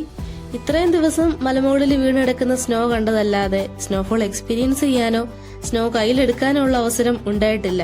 ഏതായാലും എല്ലാവരുടെയും ആ വിഷമം ഇപ്പൊ അങ്ങ് മാറിക്കിട്ടി. ഞങ്ങളുടെ എല്ലാവരുടെയും ഫസ്റ്റ് സ്നോഫോൾ എക്സ്പീരിയൻസ് ആണിത്. ഒട്ടും പ്രതീക്ഷിക്കാതെയാണ് ഇന്ന് മഞ്ഞ് വീണത്. അതുകൊണ്ട് തന്നെ എല്ലാവരും ഒടുക്കത്തെ എക്സൈറ്റ്മെന്റിലാണ്. മഞ്ഞിൽ ആദ്യ സ്പർശം, പ്രഭാതക്കാറ്റിന്റെ തണുപ്പ്, എല്ലാവിധവും മനസ്സിൽ എന്നും നിലനിൽക്കുന്നതായിട്ടുള്ള ഒരു ഓർമ്മയാണത്.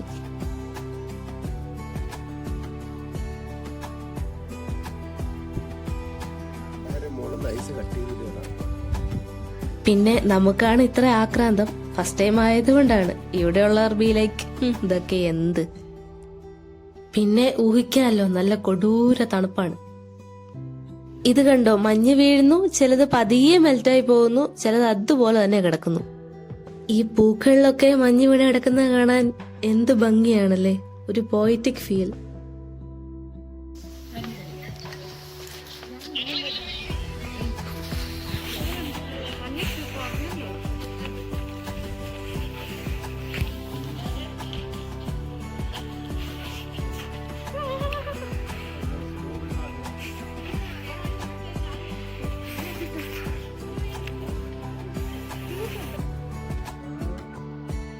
സ്നോഫോളൊക്കെ മാറിയപ്പോൾ നമ്മൾ സ്റ്റേ ചെയ്തിരുന്ന പാങ്കോങ് റെസിഡൻസിയിൽ നിന്ന് ബ്രേക്ക്ഫാസ്റ്റ് ഒക്കെ കഴിച്ച് ബാഗ്സ് ഒക്കെ പാക്ക് ചെയ്ത് നമ്മൾ ഇറങ്ങി.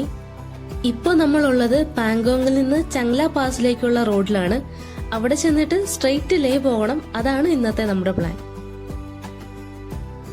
എത്ര ദിവസമായി ഇതുപോലത്തെ മഞ്ഞുമലകൾ നമ്മൾ കാണുന്നു. കാഴ്ചയിൽ ആകർഷകമായ മറ്റൊരു ദൃശ്യമാണ് മഞ്ഞു മൂടിയ പർവ്വതത്തിന്റെ മുകളിലായിട്ടുള്ള കിരീടം പോലെയുള്ള ഈ വെള്ള മേഘങ്ങൾ. എന്താ വ്യൂ എന്ന് നോക്കണേ, അടിപൊളി അടിപൊളി.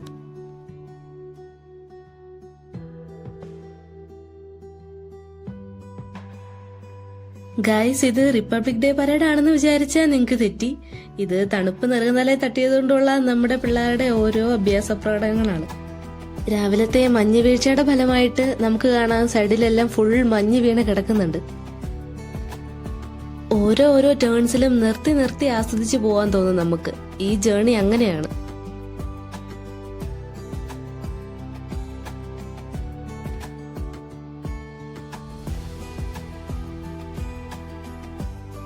മഞ്ഞ് വീണ ഈ വഴികളിലൂടെ യാത്ര ചെയ്യുന്നത് ഒരിക്കലും മറക്കാനാവാത്ത അനുഭവമാണ്. മഞ്ഞുകൊണ്ട് മറഞ്ഞ വഴികളും തണുത്ത കാറ്റും ഈ പ്രകൃതിയുടെ അപരിമിത സൗന്ദര്യത്തെ അങ്ങേയറ്റം ഉയർത്തുന്നു. മഞ്ഞും ഉണർവുള്ള ഹിമാനുഭവങ്ങളും നമ്മുടെ മനസ്സ് നിറയ്ക്കും. 4 സൈഡിലും മഞ്ഞ് മൂടിയിരിക്കുകയാണ്. അവിടെയും മഞ്ഞ്, ഇവിടെയും മഞ്ഞ്, എവിടെ നോക്കിയാലും മഞ്ഞ്. ഈ മഞ്ഞ് പുതച്ച സ്ഥലങ്ങൾ കാണുമ്പോൾ ഒരു ഡ്രീം വേൾഡിൽ എത്തിപ്പെട്ട ഫീലാണ് തോന്നുന്നത്. മഞ്ഞ് മാത്രം നിറഞ്ഞ കാഴ്ചയുടെ പരിധിയില്ലാത്ത ഈ വെളുത്ത മരുഭൂമി സഞ്ചാരികൾ ഒരു ഹിമാനുഭവ ലോകത്തിലേക്ക് കൊണ്ടുപോകുന്നു.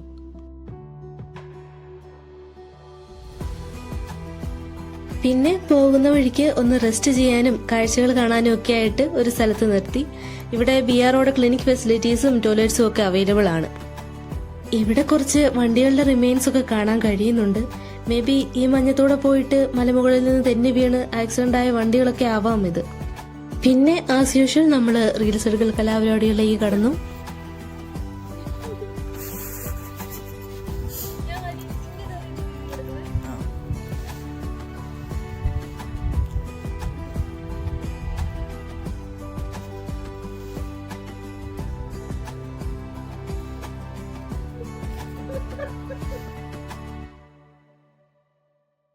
Chess number 2, chess number 3,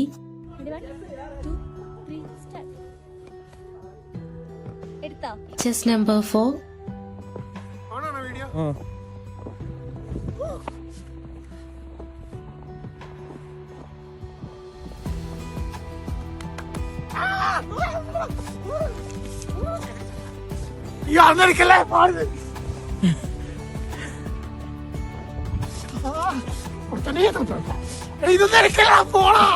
chess number 5, chess number 6ന് ഭയങ്കര നാണം. കളിക്കറ വെറുതെ. അയ്യേ,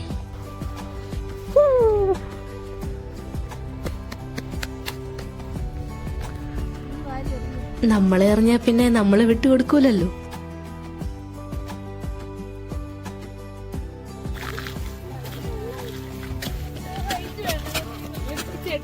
ഈ ഒരു സ്ഥലത്ത് ഞങ്ങൾ കുറെ നേരം സ്പെൻഡ് ചെയ്തു. ഇനിയിപ്പോ ഞങ്ങള് വീണ്ടും യാത്ര തുടരുവാണ്.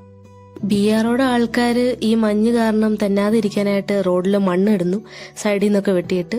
അവരുടെ ഒരു കഷ്ടപ്പാട്. മഞ്ഞ് വീണുകൊണ്ടിരിക്കുന്നു, അവര് മണ്ണ് ഇട്ടുകൊണ്ടിരിക്കുന്നു. ഇപ്പോൾ ലഡാക്കില് നമ്മള് ഓരോ സ്പോട്സിൽ പോകുമ്പോഴും നല്ല ദൂരമുണ്ട് ഓരോ സ്പോട്ടുകൾ തമ്മിലും. അപ്പോൾ നമ്മൾ ഓരോ സ്പോട്ടിലും ഇന്ന സമയത്ത് എത്താമെന്ന് പ്രതീക്ഷിച്ചിറങ്ങിയാൽ ഒരിക്കലും എത്താൻ പറ്റില്ല. ഇതുപോലെയുള്ള ബ്ലോക്കുകൾ ഇടയ്ക്കിടയ്ക്ക് വരും. ഇതുപോലെ ലഡാക്കിലെ ഒരുപാട് റോഡുകളിൽ കൺസ്ട്രക്ഷൻ പണികൾ നടക്കുന്നുണ്ട്. അറിയാലോ, ഇപ്പം നന്നാക്കിയാലും അരമണിക്കൂർ കഴിഞ്ഞ് വന്ന് നോക്കിയാൽ ആ റോഡ് അവിടെ കാണണമെന്നില്ല, ഇവിടുത്തെ ഒരു ക്ലൈമറ്റ് ആൻഡ് ടോപ്പോഗ്രഫി ഒക്കെ വെച്ച്. ഈ റോഡിൽ പലതവണ വീൽസ് തെന്നുന്നുണ്ടായിരുന്നു. ബ്രേക്കിംഗ് ആൻഡ് അപ്ലൈ ചെയ്താൽ അപ്പ ബൈക്ക് സ്കിഡാവും. ഹെൽമെറ്റിന്റെ വൈസറൊക്കെ ഫോഗ് കൊണ്ട് മൂടിയിരിക്കുകയായിരുന്നു. നമ്മളിപ്പോ ചങ്ല പാസ് എത്തി. ഇത്രയും നേരം വന്ന റോഡുകൾ ഒരുപാട് അപകടം പിടിച്ച റോഡുകളായിരുന്നു. നമ്മൾ കുറെ വണ്ടികളൊക്കെ മറിഞ്ഞു കിടക്കുന്നതും മറിഞ്ഞു വീഴുന്നതും ഒക്കെ കണ്ടു. എന്തായാലും വരുന്നവർ സൂക്ഷിച്ച് ഡ്രൈവ് ചെയ്തൊക്കെ വരിക. ചങ്ല എന്ന് വെച്ചാൽ നോർത്തേൺ പാസ് എന്നാണ് മീനിങ്. കർദുങ്ല പാസ് പോലെ തന്നെ റൈഡേഴ്സിനും ടൂറിസ്റ്റിനും ഒരുപാട് ക്രേസ് ഉള്ള ഒരു സ്ഥലം തന്നെയാണ് ഈ ചങ്ല പാസും. കാരണം ചങ്ല പാസും one of the highest motorable roads in the world ആണ്. ഇവിടെ ബോർഡ് വെച്ചിട്ടുണ്ട്, ഓൾട്ടിറ്റ്യൂഡ് 17,586 ഫീറ്റ്, പിന്നെ world ranking 10th highest motorable pass എന്നും. ഇവിടെയും ഒരു 20 to 25 മിനിറ്റ്സിൽ കൂടുതൽ നിൽക്കാൻ പാടില്ല എന്നാണ്. ഓൾട്ടിറ്റ്യൂഡ് സിക്നസ് വരും. നമ്മൾ ഓക്സിജൻ കാനിസ്റ്റർ കൊണ്ടുവരണം എന്നാണ് റെക്കമെൻഡ് ചെയ്യാനുള്ളത്. ഇവിടെ അടുത്ത ആർമിയുടെ മെഡിക്കൽ സെന്റർ ഉണ്ട്. അത്യാവശ്യം വന്നാൽ നമുക്ക് അസിസ്റ്റൻസ് കിട്ടുന്നതാണ്.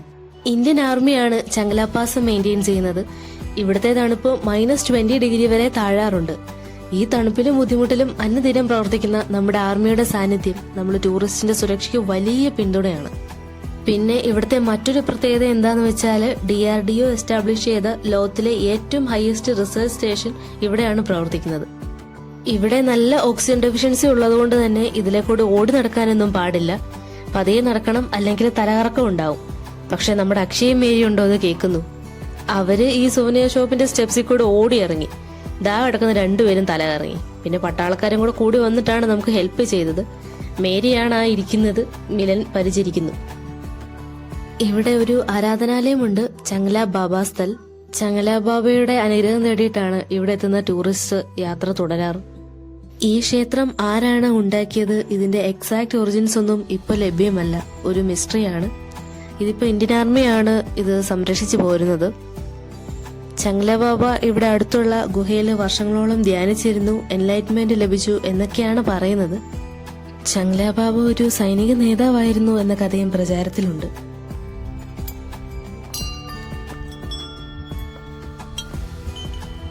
നമുക്ക് വീണ്ടും മുന്നോട്ട് പോകണം.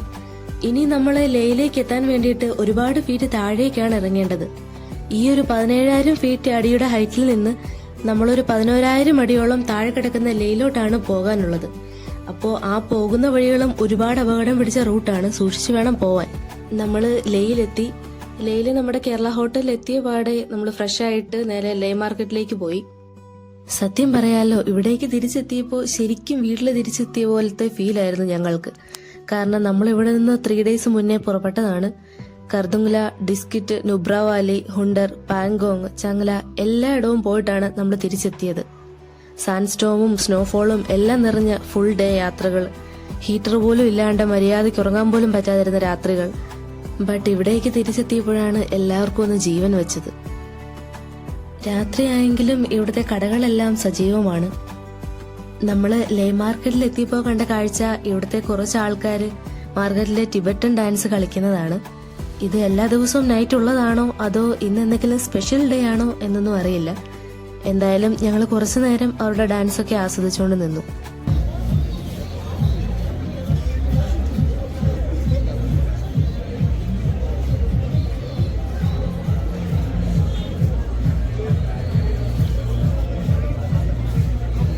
അതിനുശേഷം നമ്മൾ പോയത് ലേ മാർക്കറ്റിന്റെ തന്നെ ഒരു പാർട്ടായിട്ടുള്ള ടിബറ്റൻ റെഫ്യൂജി മാർക്കറ്റിലോട്ടാണ്. കഴിഞ്ഞ തവണ മാർക്കറ്റിൽ വന്നിട്ടും റെഫ്യൂജി മാർക്കറ്റിൽ കയറാൻ നമുക്ക് ടൈം കിട്ടിയിരുന്നില്ല.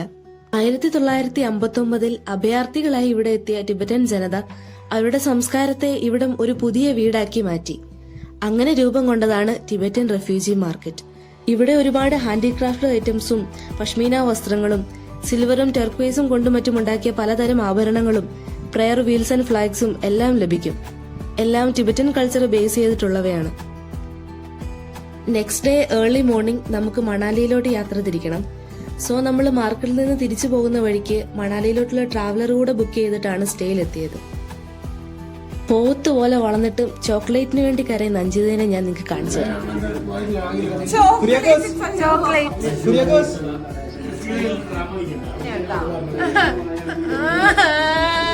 ഇത് വീഡിയോയിൽ കിട്ടി.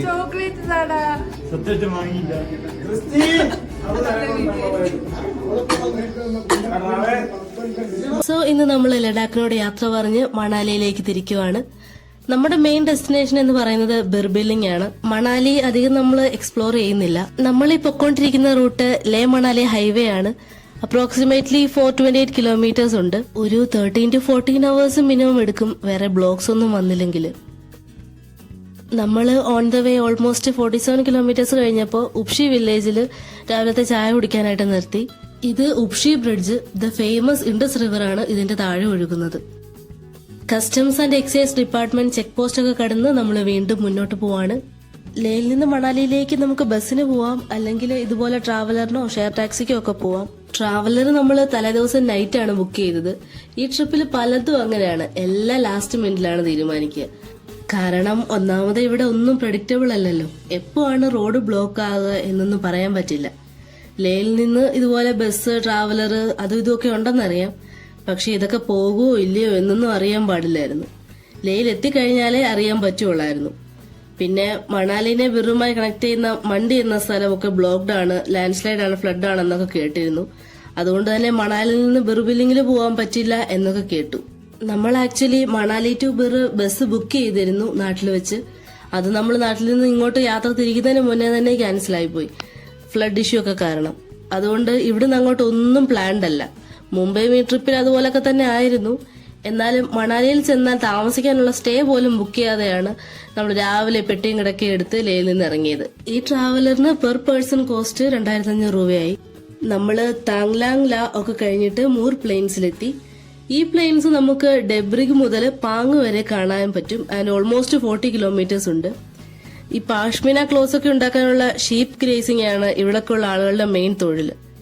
ഈ മൂർ പ്ലെയിൻസിൽ പൊതുവെ ആൾതാമസമില്ല. അപ്പോൾ എത്ര കിലോമീറ്റേഴ്സ് താണ്ടിയിട്ടായിരിക്കും ഇവർ ഈ ആടുകളെയും കൊണ്ട് ഇവിടെ വരിക എന്ന് ആലോചിച്ച് നോക്കി. എന്തായാലും രാവിലെ തന്നെ കണ്ണിന് കുളിർമയുള്ളൊരു കാഴ്ചയായി ഈ ചെമ്മരിയാട്ടിൻ കൂട്ടം. നമ്മൾ പാങ് എന്ന സ്ഥലത്ത് എത്തിയിട്ടാണ് ലഞ്ച് കഴിച്ചത്. ഈ കാണുന്ന റെസ്റ്റോറന്റിൽ നിന്നും എപ്പോഴത്തെയും പോലെ മാഗി തന്നെ കഴിച്ചു. പാങ് ഒക്കെ കഴിഞ്ഞു വരുമ്പോൾ നമുക്ക് ഇതുപോലെ natural rock and sand formations ഒക്കെ കാണാൻ കഴിയും. ഇത് കണ്ടാല് സാൻഡ് കാസിൽസ് അല്ലെങ്കിൽ ഏൻഷ്യൻ റൂയിൻസ് ഒക്കെ പോലെ തോന്നും. ഇത് കഴിഞ്ഞ് നമ്മള് ലാച്ചുങ്ല, നക്കീല, പിന്നെ ഫേമസ് 21 ഷാർപ്പ് ഹെയർപിൻ ബെൻസ് ഉള്ള ഗാറ്റ ലൂപ്സ് ഒക്കെ കടന്ന് സെർച്ചുവിലെത്തി. ഇതാണ് ലഡാക്ക് ഹിമാചൽ പ്രദേശ് ബോർഡർ. ഇവിടെ ചെക്ക് പോസ്റ്റ് ഉണ്ട്. മണാലിയിലേക്ക് ഇനിയും 177 കിലോമീറ്റേഴ്സ് ഉണ്ട്. ഹിമാചൽ പ്രദേശിലേക്ക് കയറിയപ്പോൾ ഇത്രയും ദിവസം ചത്തു കിടന്ന ജിയോ സിം ഒക്കെ ആക്ടിവേറ്റ് ആയി. നമ്മൾ ഇത്രയും നേരം കാണാതിരുന്ന മഞ്ഞൊക്കെ വീണ്ടും കണ്ടു തുടങ്ങി. ആക്ച്വലി ഇതിപ്പോ ഏതാ സ്ഥലം എന്നൊന്നും അറിയില്ല. ഏതായാലും അടൽ ടണലിന് മുന്നേ നമ്മൾ ബെർലാച്ചാല, ജിസ്പ വില്ലേജ്, കെയ്ലോങ്, ടണ്ടി, സിസു എന്നിവിടങ്ങളൊക്കെ പാസ് ചെയ്തു പോകും. ഈ ജേർണിയിൽ പിന്നെ വാഷ്റൂമിനൊന്നും അവർ നിർത്തി തരില്ല. ലഞ്ച് കഴിച്ച് അവിടെ പോയിട്ട് പിന്നെ 8 മണി എന്തോ ആയപ്പോ കെയ്ലോങ് ടൗണിലാണെന്ന് തോന്നുന്നു ചായ കുടിക്കാനും വാഷ്റൂമിൽ പോകാനും ഒക്കെ സൗകര്യം കിട്ടിയത്. ഈ ലേ മണാലി ഹൈവേ വർഷത്തിൽ 6 മന്ത്സ് മാത്രമേ ഓപ്പൺ ആയിരിക്കത്തുള്ളൂ. വിന്റേഴ്സിലൊക്കെ ക്ലോസ്ഡ് ആയിരിക്കും. പക്ഷേ സൻസ്കാർ വാലി ത്രൂ ഉള്ള ടണലിന്റെ കൺസ്ട്രക്ഷൻ കംപ്ലീറ്റ് ആയാൽ ഇതിന് ഓൾട്ടർനേറ്റീവ് ആയിട്ടുള്ള ഓൾ വെതർ റൂട്ട് ഓപ്പൺ ആകും. ഇതിന്റെ ഇടയ്ക്ക് നല്ലൊരു ബ്ലോക്ക് കിട്ടി. മഞ്ഞ് വീണിട്ട് റോഡ് ക്ലിയർ ചെയ്തുകൊണ്ടിരിക്കുകയായിരുന്നു. ഒരു 2 hours അവിടെ പോയി കിട്ടി. ഇതാണ് ദ ഫേമസ് അട്ടൽ ടണൽ. ലേ മണാലി ഹൈവേയുടെ ദൂരം 470 കിലോമീറ്ററിൽ നിന്ന് 430 കിലോമീറ്ററായി കുറയ്ക്കാൻ പറ്റിയത് ഈ ടണൽ മൂലമാണ്. അതുകൊണ്ട് തന്നെ ട്രാവൽ ടൈം 3.5 hours കുറവ് വന്നു. ഓൾമോസ്റ്റ് 9 കിലോമീറ്റർ ഉള്ള ഈ ടണൽ 2020 ഇനാഗുറേറ്റ് ചെയ്യപ്പെട്ടത്. 10 years ആയിരുന്നു ഇതിന്റെ construction time. Former prime minister Atal Bihari വാജ്പേയിയുടെ പേരിലുള്ള ഈ ടണലിനെ റോഹ്താങ് ടണൽ എന്നും വിളിക്കാറുണ്ട്. ഈ ടണൽ വരുന്നതിന് മുമ്പ് റോഹ്താങ് പാസ് വഴിയായിരുന്നു മണാലി എത്തിയിരുന്നത്. ദൂരം കൂടാൻ അത് കാരണമായിരുന്നു. മണാലിയും ലാഹുൽ സ്പിറ്റി വാലിയും തമ്മിലുള്ള ഓൾ വെതർ റൂട്ട് ഇത് കാരണം പോസിബിൾ ആയി. അല്ലെങ്കിൽ വിന്റർ സീസണിൽ ലാഹുൽ സ്പിറ്റി റീജിയൻ മെയിൻലാൻഡ് ആയിട്ട് കട്ട് ഓഫ് ആകുമായിരുന്നു. പിന്നെ longest highway tunnel about 10,000 feet എന്ന വേൾഡ് ബുക്ക് ഓഫ് റെക്കോർഡ് സർട്ടിഫിക്കേഷനും ഉണ്ട് ഇതിന്. ഇതിന്റെ ഉള്ളിലാണെങ്കിലും എല്ലാവിധ സെക്യൂരിറ്റി മെഷർമെന്റ്സും ഉണ്ട്. Fire safety, ventilation, emergency exist എല്ലാം ഉണ്ട്. ഈ ടണലിന്റെ ഉള്ളില് പുറത്തു വെച്ച് നോക്കുമ്പോൾ വാമറാണ്. ഈ ടണലിന്റെ പുറത്തിറങ്ങിയാൽ പിന്നെ ഹൈ ഓൾട്ടിറ്റ്യൂഡ് കോൾഡ് ഡെസേർട്ടിൽ നിന്ന് ലഷ് ഗ്രീൻ ലാൻഡ്സ്കേപ്പിലേക്കുള്ള ഒരു ട്രാൻസിഷൻ നമുക്ക് കാണാൻ കഴിയും. അങ്ങനെ നമ്മൾ മണാലി ബസ് സ്റ്റേഷനിലെത്തി. ടൈം ഇപ്പോൾ രാത്രി 1 മണിയോളമായി. പിന്നെ റൂം പോലും ബുക്ക് ചെയ്യാതെ ഇറങ്ങിയ നമുക്ക് ഈ ബസ്സിൽ നിന്ന് പരിചയപ്പെട്ട ഒരു മണാലിക്കാരൻ ചേട്ടനാണ് ഈ പാതിരാത്രി സ്റ്റേയും ഫുഡും ഒക്കെ സെറ്റാക്കി തന്നത്. കുറച്ച് ക്യാഷ് എക്സ്ട്രാ കൊടുക്കേണ്ടി വന്നു. എന്നാലും അയാളെ പരിചയപ്പെട്ടില്ലായിരുന്നെങ്കിൽ ഞങ്ങൾ തെണ്ടിപ്പോയേനെ. പിന്നെ ഏർലി മോർണിംഗ് 5 മണിയായപ്പോൾ വീണ്ടും നമ്മൾ മണാലിയിൽ നിന്ന് ബിർബിലിംഗിലോട്ടുള്ള ലോക്കൽ ബസ് പിടിക്കുവാണ്. നമ്മൾ സ്റ്റേ ചെയ്ത ഹോട്ടലിലെ ചേട്ടനാണ് ഈ പാലംപൂർ ബസ്സിനെ പറ്റി നമ്മളോട് പറഞ്ഞത്. നാട്ടിൽ നിന്ന് ബുക്ക് ചെയ്ത ബസ് ക്യാൻസൽ ആയിരുന്നു എന്ന് പറഞ്ഞല്ലോ ഫ്ലഡ് കാരണം. നമ്മൾ ഇത്രയും ദിവസം കണ്ടതുപോലെയല്ല ഗൈസ്, മണാലിയിൽ നല്ല പച്ചപ്പും ഹരിതാപ്പയുമാണ്.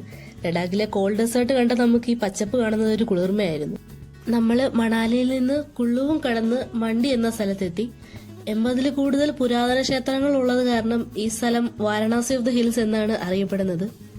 ഈ HRTCയുടെ ഇന്റർസ്റ്റേറ്റ് ബസ് ടെർമിനസ് ഒരു സെൻട്രൽ ഹബ്ബ് പോലെയാണ് ആക്ട് ചെയ്യുന്നത്. കാരണം ഇവിടെ നിന്ന് നമുക്ക് മണാലി, ബിർ, ഷിംല, ധരംശാല, ഡൽഹി, ചണ്ഡീഗഡ് തുടങ്ങിയ പ്ലേസസിലോട്ടൊക്കെയുള്ള ബസ്സസ് കിട്ടും. ഇവിടെ നിന്ന് നമ്മളൊരു ബസ് മാറി കയറി. നമുക്ക് മണാലി ടു ബിർ 177 കിലോമീറ്റേഴ്സ് ഉണ്ട്. കുറച്ച് ദൂരം പിന്നിട്ടെങ്കിലും ഇൻ ടോട്ടൽ 6 hours കൂടുതൽ വേണ്ടിവരും ലോക്കൽ ബസ് ആയതുകൊണ്ട്. അവസാനം നമ്മൾ നമ്മുടെ മെയിൻ ഡെസ്റ്റിനേഷനിലെത്തി. The paragliding capital of India, Bir Billing. ഇത് ഏഷ്യയിലെ ഹയസ്റ്റ് പാരാഗ്ലൈഡിംഗ് ഡെസ്റ്റിനേഷനും ലോകത്തിലെ 2nd ഹയസ്റ്റ് പാരാഗ്ലൈഡിംഗ് സ്പോട്ടുമാണ്. നമ്മളിവിടുന്ന് ടാക്സി പിടിച്ച് നമ്മുടെ സ്റ്റേയിലേക്ക് പോവാണ്.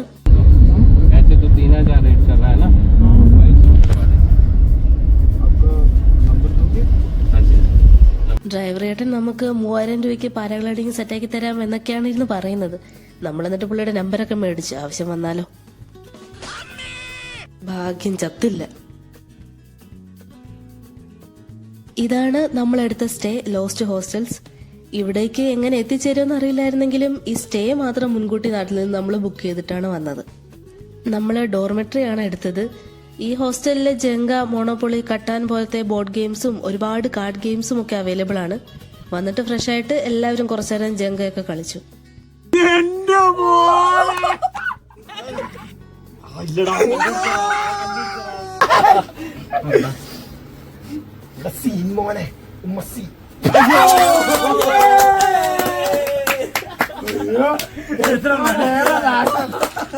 അത് കഴിഞ്ഞ് നമ്മൾ ഫുഡ് കഴിക്കാനായിട്ട് ഇറങ്ങി.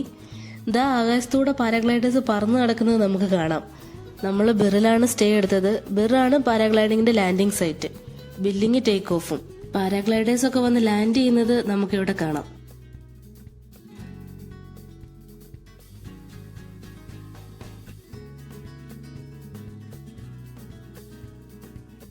പിന്നെ കുറെ നേരം അലഞ്ഞു നടന്ന് ലാസ്റ്റ് നമ്മളൊരു കഫേയിൽ കയറി. കണ്ണു കണ്ടതൊക്കെ ഓർഡർ ചെയ്തു. കാരണം ലഡാക്കിൽ 4-5 ദിവസമായിട്ട് മാഗി മാത്രമായിരുന്നല്ലോ നമ്മുടെ മെയിൻ ഭക്ഷണം. അവസാനം ആന കരിമ്പും കാട്ടി കയറിയതുപോലെ ആക്കിയിട്ട് നമ്മൾ അവിടെ നിറയും. തിരിച്ചു വീണ്ടും റൂമിൽ വന്നിട്ട് കുറെ നേരം മോണോപ്പൊളി ഒക്കെ കളിച്ചു. എന്തോ ചിന്തയിൽ മുഴുകിയിരിക്കുന്ന ഹാരിഷ് നാളത്തെ പാരാഗ്ലൈഡിങ് ഓർത്തിട്ടാവും. പൊട്ടി വീഴുമോ, മഴയുണ്ടാവോ. കഷ്ടപ്പെട്ട് മുടിയുടെ ചട കളയുന്ന അഞ്ജിത. കാണുന്നവർക്കല്ലേ എന്റെ മുടിയെ പറ്റി ഭയങ്കര അഭിപ്രായം, പക്ഷെ എനിക്ക് ഇതൊരു ഭാരമായിട്ടാ തോന്നണേ. പോയിട്ട് ഞാൻ അവിടെ കിടന്നുറങ്ങാം. എടാ ഇങ്ങോട്ട് നോക്കി. ശരണേ, നിന്റെ നിനക്ക് വീഡിയോ ക്യാമറ ഇട്ടാൻ വരുന്നുണ്ട്.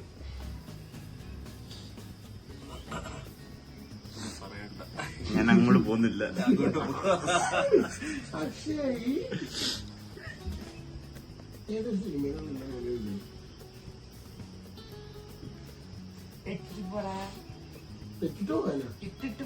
തറയിലിട്ടെ.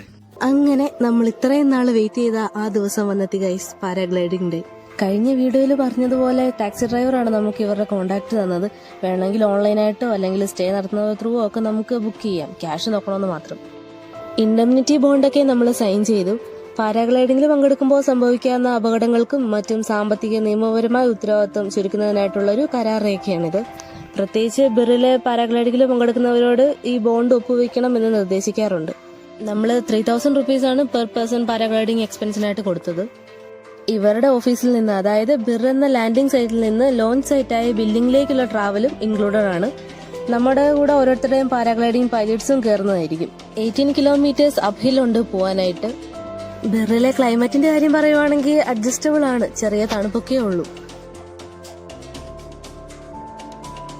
ശരണ്യെ ടെൻഷൻ അടിച്ചിരിക്കുകയാണ്, ബാക്കിയുള്ളവരൊക്കെ പിന്നെയും കൂളായിരുന്നു. നമ്മള് ബില്ലിങ്ങിലെത്തി. 8020 അടിയാണ് ബില്ലിങ്ങിന്റെ ഹൈറ്റ്. ലാൻഡിംഗ് സൈറ്റായ ബിർ 4350 ഫീറ്റ്. ബിർ ബില്ലിംഗ് അറിയപ്പെടുന്നത് പാരാഗ്ലൈഡിംഗ് ക്യാപിറ്റൽ ഓഫ് ഇന്ത്യ എന്നാണ്. ഇതാണ് ലോകത്തിലെ second highest paragliding spot. Pilots ഈ ചുമന്നുകൊണ്ട് പോകുന്ന പാരാഗ്ലൈഡിംഗ് റക്സാക്കില് വിങ്സ്, ഹാർനസ്, മറ്റ് ആക്സസറീസ് ഒക്കെയാണ്. മല കയറി നമ്മൾ ടോപ്പിലെത്തി. ഇവിടെ നമ്മളെ കൂടാതെ വേറെ കുറെ ആൾക്കാരും പറക്കാനായിട്ട് റെഡി ആയിട്ട് നിൽപ്പുണ്ടായിരുന്നു. പൈലറ്റ്സ് വിങ്സ് ഒക്കെ ശരിയാക്കുന്നു. So it's time. ഞാൻ ഭയങ്കര എക്സൈറ്റഡ് ആണ്. അങ്ങനെ പേടിയൊന്നും തോന്നുന്നില്ല. ബട്ട് ലൈഫിൽ ഒരിക്കലും എക്സ്പെക്ട് ചെയ്യാത്ത കാര്യമാണ് നടക്കാൻ പോകുന്നത്.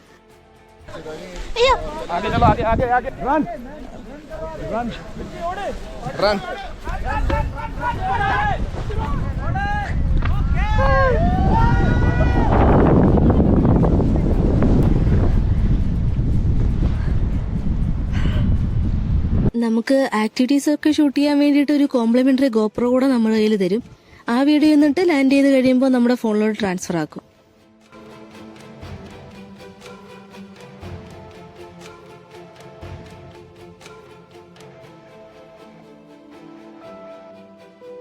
വെയിൽ നല്ലതുപോലെ ഉണ്ടെങ്കിലും അതൊന്നും ഒരു വിഷയമല്ല. ഈ അനുഭവം ജീവിതത്തിൽ ഒരിക്കലും മറക്കാൻ പറ്റാത്ത സ്വപ്ന സാക്ഷാത്കാരമാണ്. ആകാശത്തോടൊപ്പം സ്വതന്ത്രമായ യാത്ര പ്രകൃതിയുടെ സൗന്ദര്യത്തിൽ മുഴുകിയിരിക്കുന്നവർക്കായിട്ട് മനസ്സിനെ മുഴുവൻ ആകർഷിക്കുന്ന ഒരു അനുഭവമാണ്. കൂടാതെ ഇതൊരു അഡ്വഞ്ചറാണ്, ഒപ്പം നമ്മുടെ കോൺഫിഡൻസും ബൂസ്റ്റ് ചെയ്യും. നമുക്ക് കൈയൊക്കെ ഫ്രീ ആക്കി സുഖമായിട്ടിരുന്ന കാഴ്ചകൾ കാണാം. ഈ ഉയരത്തിൽ നിന്ന് നോക്കുമ്പോൾ ഈ സ്ഥലത്തിന്റെ പ്രകൃതി സൗന്ദര്യം, കുളിരുന്ന കാറ്റ്, മനോഹരമായ മലനിരകൾ എന്നിവ ഒരു പ്രത്യേക ഫീലാണ്.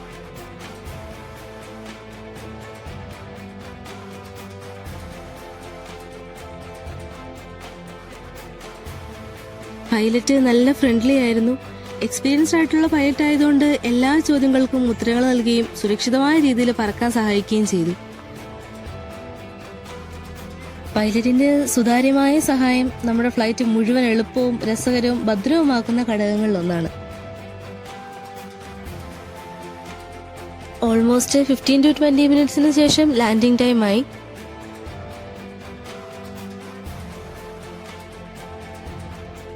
നമ്മൾ താന്ന് പറക്കാൻ തുടങ്ങി.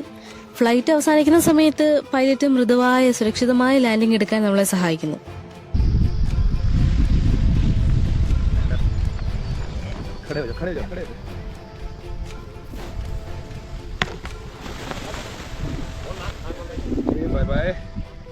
ലാൻഡിംഗ് സൈറ്റിൽ ഫ്രീലാൻസ് ഫോട്ടോഗ്രാഫേഴ്സ് ഒക്കെ നിൽപ്പുണ്ടാവും. അവർ നമ്മുടെ ഫ്ലൈറ്റിന്റെയും ലാൻഡിങ്ങിന്റെയും ഒക്കെ പിക്സ് എടുത്തു തരും. ഐ തിങ്ക് ഒരു 500 rupees എന്തോ ആയിരുന്നു അവർ ചാർജ് ചെയ്തത്. നിലം പതിച്ച് കിടക്കുന്ന ഹാരിഷിനാണ് ഗൈസ് നിങ്ങളിവിടെ കണ്ടുകൊണ്ടിരിക്കുന്നത്. നിലത്ത് കിടന്നു ഉരുളുന്നു. Life is beautiful. എല്ലാവരുടെയും ലാൻഡിങ് കഴിഞ്ഞ് നമ്മൾ ഫുഡ് കഴിക്കാനായിട്ട് അടുത്തുള്ള ദാബയിൽ കയറി. രാവിലെ മുതലൊന്നും കഴിക്കാതിരിക്കുന്നതാണല്ലോ.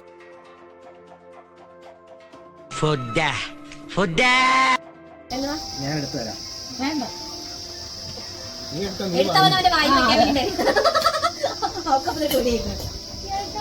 ഞാനിതല്ലാട്ടോ എഗ് നൂഡിൽസ് ഉദ്ദേശിച്ചത്.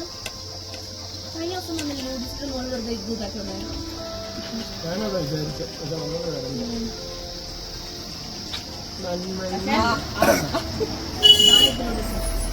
ചൂടാന്ന് പറഞ്ഞിട്ടോ അവള് അത് കൊണ്ടുപോ.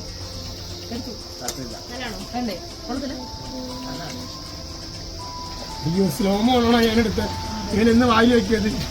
അവിടുത്തെ അംഗം വീട്ടിന് ശേഷം നമ്മൾ നേരെ നമ്മൾ സ്റ്റേ ചെയ്യുന്നിടത്തേക്ക് പോയി.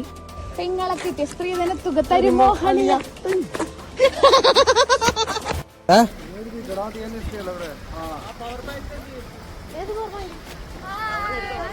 ഞാനൊരു തോട്ടി എറിയും പറയാം.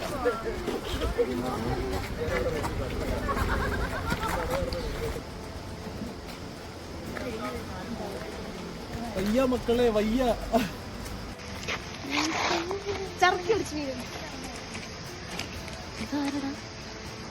നമ്മുടെ പിള്ളേര് അയ്യോ വണ്ടി ചത്തേ ഇനി കാല് രണ്ട്.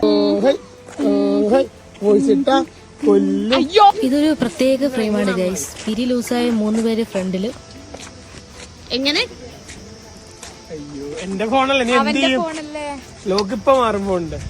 താത്വിക അവലോകനവുമായിട്ട് നടക്കുന്ന 3 പേര് മിഡില്, റീൽസ് ഓടിക്കാൻ ക്യാമറാമാൻ ഏറ്റവും ബാക്കില്. തിരിച്ച് ഹോസ്റ്റലിൽ വന്നിട്ട് വേറെ പണിയൊന്നും ഇല്ലാത്തതുകൊണ്ട് മോണോപ്പൊളി കളിക്കാനായിട്ട് തീരുമാനിച്ചു.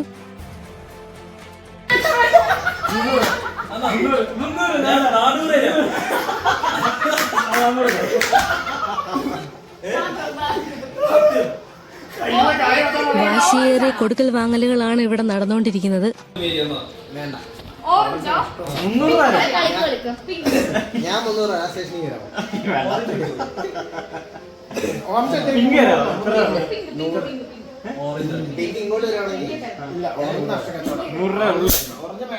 ഇനി കുറച്ചു നേരം മിലന്റെ ശുദ്ധ സംഗീതം കേൾക്കാം.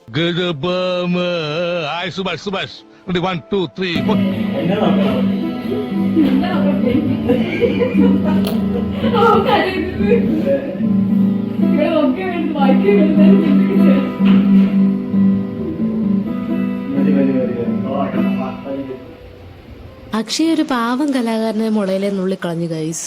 വീണ്ടും വൈകുന്നേരം ആയപ്പോൾ നമ്മൾ കുളിയൊക്കെ കഴിഞ്ഞിട്ട് അവിടുത്തെ കിച്ചണിൽ ചായയൊക്കെ വെച്ച് ബാൽക്കണിയിൽ മോണോപ്പൊളി കളിക്കാനായിട്ടിരുന്നു. ഇവിടെ ഇരിക്കും നല്ല വൈബാണ് ഗൈസ്. തൊട്ടപ്പുറത്തായിട്ട് ഒരു അരുവിയൊക്കെ ഒഴുകുന്നുണ്ട്.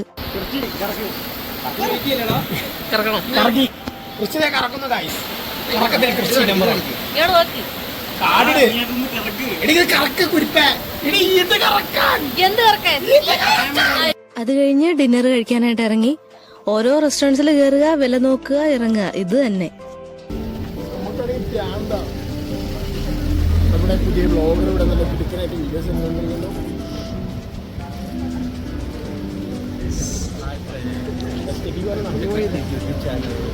Welcome to YouTube channel. നിങ്ങളെല്ലാവരും ഈ യൂട്യൂബ് ചാനലിലേക്ക് സ്വാഗതം ചെയ്യുന്നു.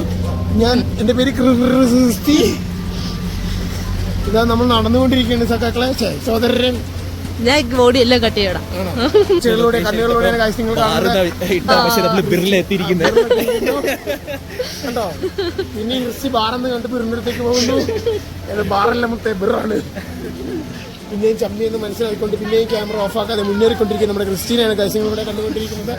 വീണ്ടും മെനു നോക്കി അളിയാൻ വേണ്ടിയിട്ട് നമ്മൾ അടുത്ത റെസ്റ്റോറന്റിൽ കയറുകയാണ്. മിലന്റെ കൈയും കെട്ടിയുള്ള പോക്ക് കണ്ടാൽ എന്തോ കേസ് അന്വേഷിക്കാൻ പോകുന്ന പോലെയാ തോന്നുന്നത്.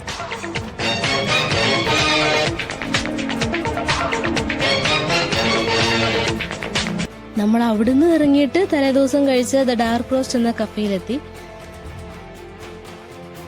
നമ്മൾ റൂമിൽ നിന്ന് ഇറങ്ങിയപ്പോൾ മുതല് ഈ പട്ടിക്കുട്ടന് നമ്മുടെ കൂടെ തന്നെ ഉണ്ടായിരുന്നു.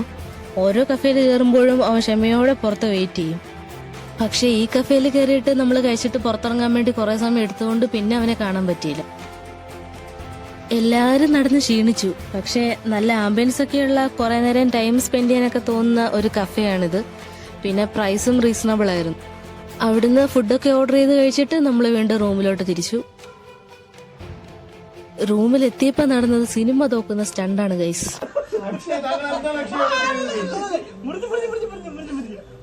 പൊന്നക്ഷയെ കൈയൊക്കെ മുറി വെറുതെ വേണ്ട.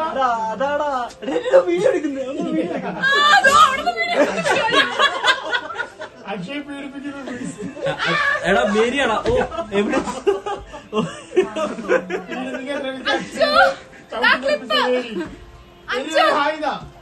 അയ്യ പിന്നെ പീഡിനം ഞങ്ങൾ എടുത്ത ക്ലിപ്പാ. എന്നാണോ നടക്കുന്നത്?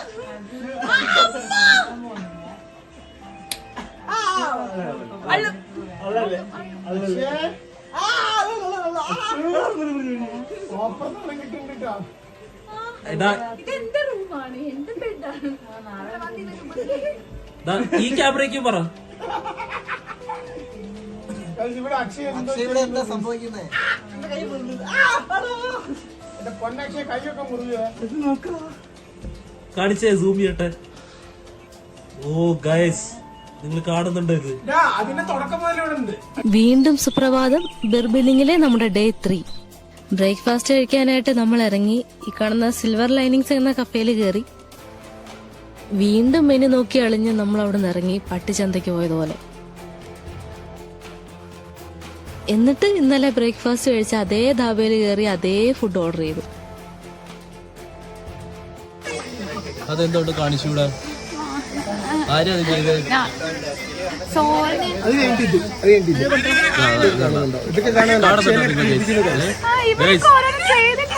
കണ്ടോണ്ടോ? ഇല്ല, ഇവരൊക്കെ ഓരോന്ന് ചെയ്തിട്ടാണ് ഞാൻ ആക്രമിക്കുന്നത്. പക്ഷെ ഇവരുടെ ആക്രമണങ്ങളൊന്നും ഒരു വീഡിയോയിലില്ല. പക്ഷെ ഇത് കുറച്ച് കൂടി പോയേ. ആ വീഡിയോയിലുള്ളതൊക്കെ ഓക്കെയാണ്. പക്ഷെ ഇവന്റെ കൈ ചെയ്ത് വിഷമമുണ്ടോ? ഇനി പിന്നെ ചെയ്യോ? ഉറപ്പല്ലേ? ഫുഡൊക്കെ കഴിച്ചു കഴിഞ്ഞ് ബോയ്സ് തിരിച്ച് റൂമിലോട്ട് പോയി. അവർക്കിനി ഒരിടത്തും പോകാൻ വയ്യെന്നും പറഞ്ഞ് അവര് സൈഡായി. അക്ഷയ്ക്കാണെ പനിയും പിടിച്ചു. അപ്പോൾ ഞങ്ങൾ ഗേൾസ് ഒരു ഗേൾസ് ഡേ ഔട്ട് പോലെ ബിറൊക്കെ എക്സ്പ്ലോർ ചെയ്യാന്ന് വിചാരിച്ചിറങ്ങി. ഇവിടുത്തെ മൊണാസ്ട്രീസ് ഒക്കെയാണ് മെയിൻ ലക്ഷ്യം. ആദ്യം ഞങ്ങൾ വിസിറ്റ് ചെയ്തത് ബിറിലെ ഏറ്റവും ഫേമസ് ആയിട്ടുള്ള ചോക്ലിംഗ് മൊണാസ്ട്രി ആണ്. പെമ ഇവാം ചൊഗാർ ഗൈരുമേ ലിങ്ക് മൊണാസ്ട്രി എന്നാണ് ഈ മൊണാസ്ട്രിയുടെ മുഴുവൻ പേര്. ടിബറ്റൻ കോളനിയാണ് ഈ മൊണാസ്ട്രിയുടെ ചുറ്റും. 8 വലിയ സ്തൂപങ്ങൾ പുറത്ത് കാണാം. അതിന് താഴെ ഗോൾഡൻ കളറിൽ മന്ത്രങ്ങൾ എഴുതിയ കല്ലുകളും കാണാം. ഇവിടെ കയറാൻ പറ്റുമോ ഇല്ലയോ എന്നൊന്നും അറിയില്ല. എന്നാലും നമ്മൾ രണ്ടും കൽപ്പിച്ച് സ്റ്റെയർസ് കയറുകയാണ്. സ്റ്റെയർസ് കയറി മുകളിൽ ചെന്നപ്പോ ഒരു പ്രെയർ ഹോളും ഒരു മെയിൻ ടെമ്പിളും പിന്നെ സൈഡിലായിട്ട് ബുദ്ധിസ്റ്റ് മോങ്സ് ഒക്കെ താമസിക്കുന്ന ബോർഡിങ്ങും ക്വാർട്ടേഴ്സും ഒക്കെ കാണാം. അതിന്റെ ഉള്ളിൽ ഇന്റൻസീവ് പ്രാക്ടീസിനുള്ള 3 ഇയർ റിട്രീറ്റ് സെന്ററും ഉണ്ട്. പിന്നെ ഒരു ഒറ്റപ്പെട്ട മരത്തിന്റെ കീഴെ ബുദ്ധന്റെ ഒരു ബ്യൂട്ടിഫുൾ ഗോൾഡൻ സ്റ്റാച്യു ഇരിക്കുന്നതും കാണാം. നമ്മള് പ്രെയർ ഹാളിന്റെ അകത്തേക്ക് കയറി മെയിൻ സ്തൂപത്തിലേക്ക് ഫേസ് ചെയ്തിരിക്കുന്നത് പോലെ ലോ വുഡൻ ബെഞ്ചസ് എല്ലാ സൈഡിലും നമുക്ക് കാണാൻ കഴിയും. ഒരു സൈഡില് ഇവിടുത്തെ ആചാരങ്ങൾക്കനുസരിച്ചിട്ടുള്ള ഓർക്കസ്ട്രയും കാണാൻ സാധിക്കും. ദീർഘായുസിന്റെ 3 ബോധിസത്വമാരായ താര, അമിതായുസ്, നംഗയാലാമ എന്നിവരുടെ പ്രതിമകളാണ് നാം ഇവിടെ കാണുന്നത്. വല്ലാത്ത ഒരു സമാധാനാന്തരീക്ഷമാണ് നമുക്ക് ഇതിന്റെ ഉള്ളിൽ ഫീൽ ചെയ്യുക. പിന്നെ നമ്മള് ഈ പ്രെയർ ഹാളിനോട് ചേർന്ന് തന്നെയുള്ള മെയിൻ ടെമ്പിളിൽ കയറി. ഇവിടെ ഓൾമോസ്റ്റ് 4 മീറ്റർ ഉള്ള ഒരു സെൻട്രൽ സ്റ്റാച്യു കാണാൻ കഴിയും. ഇതിനെ പത്മസംഭവ അല്ലെങ്കിൽ ഗുരു റിംപോച്ചെ എന്നാണ് വിളിക്കുന്നത്. ഈ ലൈഫ് ലൈക്ക് സ്റ്റാച്യു ടിബറ്റൻ അഭയാർത്ഥികൾക്ക് വേണ്ടി ഈ മൊണാസ്ട്രി സ്ഥാപിച്ച 3rd നേതൻ ചോക്ലിംഗ് റിംപോച്ചയുടെയാണ്. ഇതിന്റെ ചുമരുകളിലെല്ലാം ശ്രീബുദ്ധന്റെ ചെറിയ പ്രതിമകൾ വെച്ച് അലങ്കരിച്ച് മനോഹരമാക്കിയിരിക്കുന്നു. കൂടാതെ ബുദ്ധന്റെ ജീവിതത്തിലെ ഓരോ കഥകളും സംഭവങ്ങളും ഒക്കെ സ്റ്റോൺ കാർവിംഗ് പോലെ ചെയ്ത് ഭംഗിയാക്കിയിട്ടുണ്ട്. ഇവിടുത്തെ ടെമ്പിൾസിന്റെ ഭിത്തികൾക്കെല്ലാം ഒരു യെല്ലോ റെഡ് കോമ്പിനേഷൻ ആണ്. ഇതിന്റെ പുറത്തെ ചുമരുകളിലെല്ലാം നല്ല അടിപൊളി വാൾ പെയിന്റിങ്സ് കാണാം. ട്രഡീഷണൽ ടിബറ്റൻ തങ്ക മോഡലിലുള്ള പെയിന്റിങ്സ് ആണ് മുഴുവൻ.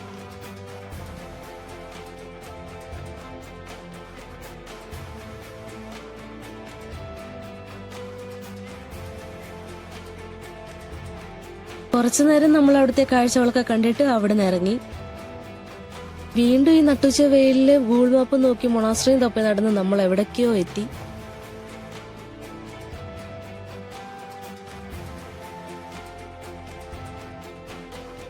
അതിന്റെ ഇടയ്ക്ക് ബോയ്സ് അവിടെ ഭയങ്കര ചില്ലിങ് ആണെന്ന് കാണിക്കാനായിട്ട് നമുക്ക് അവർ കഴിക്കുന്ന ഫോട്ടോസൊക്കെ അയച്ചു തരുമായിരുന്നു.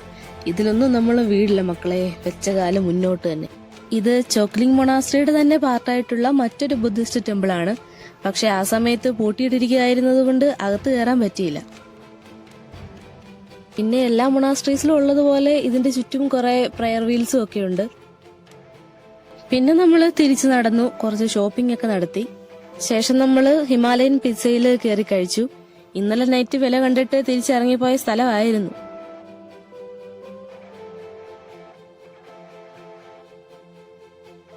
അത് കഴിഞ്ഞ് നമ്മൾ റൂമിലെത്തി ബാഗൊക്കെ എടുത്ത് വെക്കേറ്റ് ചെയ്തു. നമ്മളങ്ങനെ ഒരുപാട് മെമ്മറീസുമായിട്ട് ബെറിനോട് വിട പറഞ്ഞ് ഡൽഹിയിലേക്ക് തിരിക്കുകയാണ്. ഇവിടെ നിന്നും ബസ്സിനാണ് പോകുന്നത്. ടിക്കറ്റ്സ് ഒക്കെ എടുത്തു, ഇനി നേരെ ഡൽഹി. അങ്ങനെ നമ്മുടെ ട്രിപ്പിന്റെ അവസാനത്തെ ഡെസ്റ്റിനേഷനായ നമ്മുടെ ക്യാപിറ്റൽ സിറ്റി ഡൽഹിയിൽ ഞങ്ങൾ എത്തിച്ചേർന്നിരിക്കുകയാണ്. ഹിമാചൽ പ്രദേശിലെ ബിർബിലിംഗിൽ നിന്ന് തലേന്ന് 7 മണിയോടെ ബസ് കയറി നമ്മൾ വെളുപ്പിന് 6 മണിയായപ്പോൾ ഡൽഹി ISBT കാശ്മീരി ഗേറ്റിലെത്തി. അവിടുന്ന് നമ്മൾ തൊട്ടടുത്തുള്ള മെട്രോ സ്റ്റേഷനിൽ കയറി ഫ്രഷായി ഡ്രസ്സൊക്കെ മാറി ബാഗും ചുമന്ന് നേരെ പോയത് റെഡ് ഫോർട്ട് കാണാനാണ്. തൊട്ടടുത്ത് തന്നെയാണ് റെഡ് ഫോർട്ട് വരുന്നത്. പക്ഷേ നമുക്ക് പണി കിട്ടി ഗൈസ്. ഡൽഹിയിലേക്ക് ടൂറിസ്റ്റ് ഒരിക്കലും വരാൻ പാടില്ലാത്ത ദിവസം തന്നെയാണ് നമ്മളും എത്തിയത്. റെഡ് ഫോർട്ട് ഉൾപ്പെടെ പല മോണ്യുമെന്റ്സും ക്ലോസ്ഡ് ആയിട്ടുള്ള ദിവസം മൺഡേ. സോ റെഡ് ഫോർട്ടിന്റെ ഉള്ളിലേക്ക് പോകാനൊന്നും പറ്റിയില്ല. യുനെസ്കോ വേൾഡ് ഹെറിറ്റേജ് സൈറ്റിലുള്ള ഈ മോണ്യുമെന്റ് പണി കഴിപ്പിച്ചത് മുഗൾ എംപറർ ഷാജഹാൻ ആണെന്നും എല്ലാ വർഷവും നമ്മൾ ഇൻഡിപെൻഡൻസ് ഡേക്ക് ഇവിടെയാണ് പ്രൈം മിനിസ്റ്റർ നാഷണൽ ഫ്ലാഗ് ഉയർത്തുന്നതും എന്നൊക്കെ എല്ലാവർക്കും അറിയാവുന്ന കാര്യങ്ങളാണല്ലോ. ചുവപ്പിൽ ചെങ്കലിൽ തീർത്ത അതിന്റെ സൗന്ദര്യം പുറത്തുനിന്ന് കാണാൻ മാത്രമേ നമുക്ക് കഴിഞ്ഞുള്ളൂ. ഇനി അടുത്ത വരവിൽ ഡീറ്റെയിൽ ആയിട്ട് കാണാമെന്ന് പ്രതീക്ഷിക്കുന്നു. റെഡ് ടെമ്പിൾ എന്നറിയപ്പെടുന്ന ശ്രീ ദിഗംബർ ജെയിൻലാൽ മന്ദിർ എന്ന ജെയിൻ ടെമ്പിൾ ആണ് ഈ റെഡ് ഫോർട്ടിന് നേരെ ഓപ്പോസിറ്റ് കാണുന്നത്. ഇതും റെഡ് സാൻഡ്സ്റ്റോൺ കൊണ്ടുണ്ടാക്കിയതാണ്. ഇനി അവിടെ നിന്ന് ടൈം കളയണ്ടല്ലോ എന്ന് വിചാരിച്ച് ഞങ്ങൾ അടുത്ത സ്ഥലത്തേക്ക് പോകാൻ തീരുമാനിച്ചു. അവിടുന്ന് ഒരു ഓട്ടോ പിടിച്ചു. പക്ഷേ കുറച്ചു നേരം ട്രാഫിക്കിൽ കിടക്കേണ്ടി വന്നു. നമ്മൾ എത്തിയത് national crafts museum and Hastkala അക്കാദമിയിലാണ്. പ്രഗതി മൈതാനിൽ സ്ഥിതി ചെയ്യുന്ന ഈ മ്യൂസിയം ഇന്ത്യയിലെ ലാർജസ്റ്റ് ഹാൻഡിക്രാഫ്റ്റ് മ്യൂസിയമാണ്. നമുക്ക് പിന്നെ ലക്ക് കുറച്ച് കൂടുതലായതുകൊണ്ട് അതും ആക്ച്വലി ക്ലോസ്ഡ് ആയിരുന്നു. എന്നാലും നമ്മളെ അകത്ത് കയറ്റി വിട്ടു.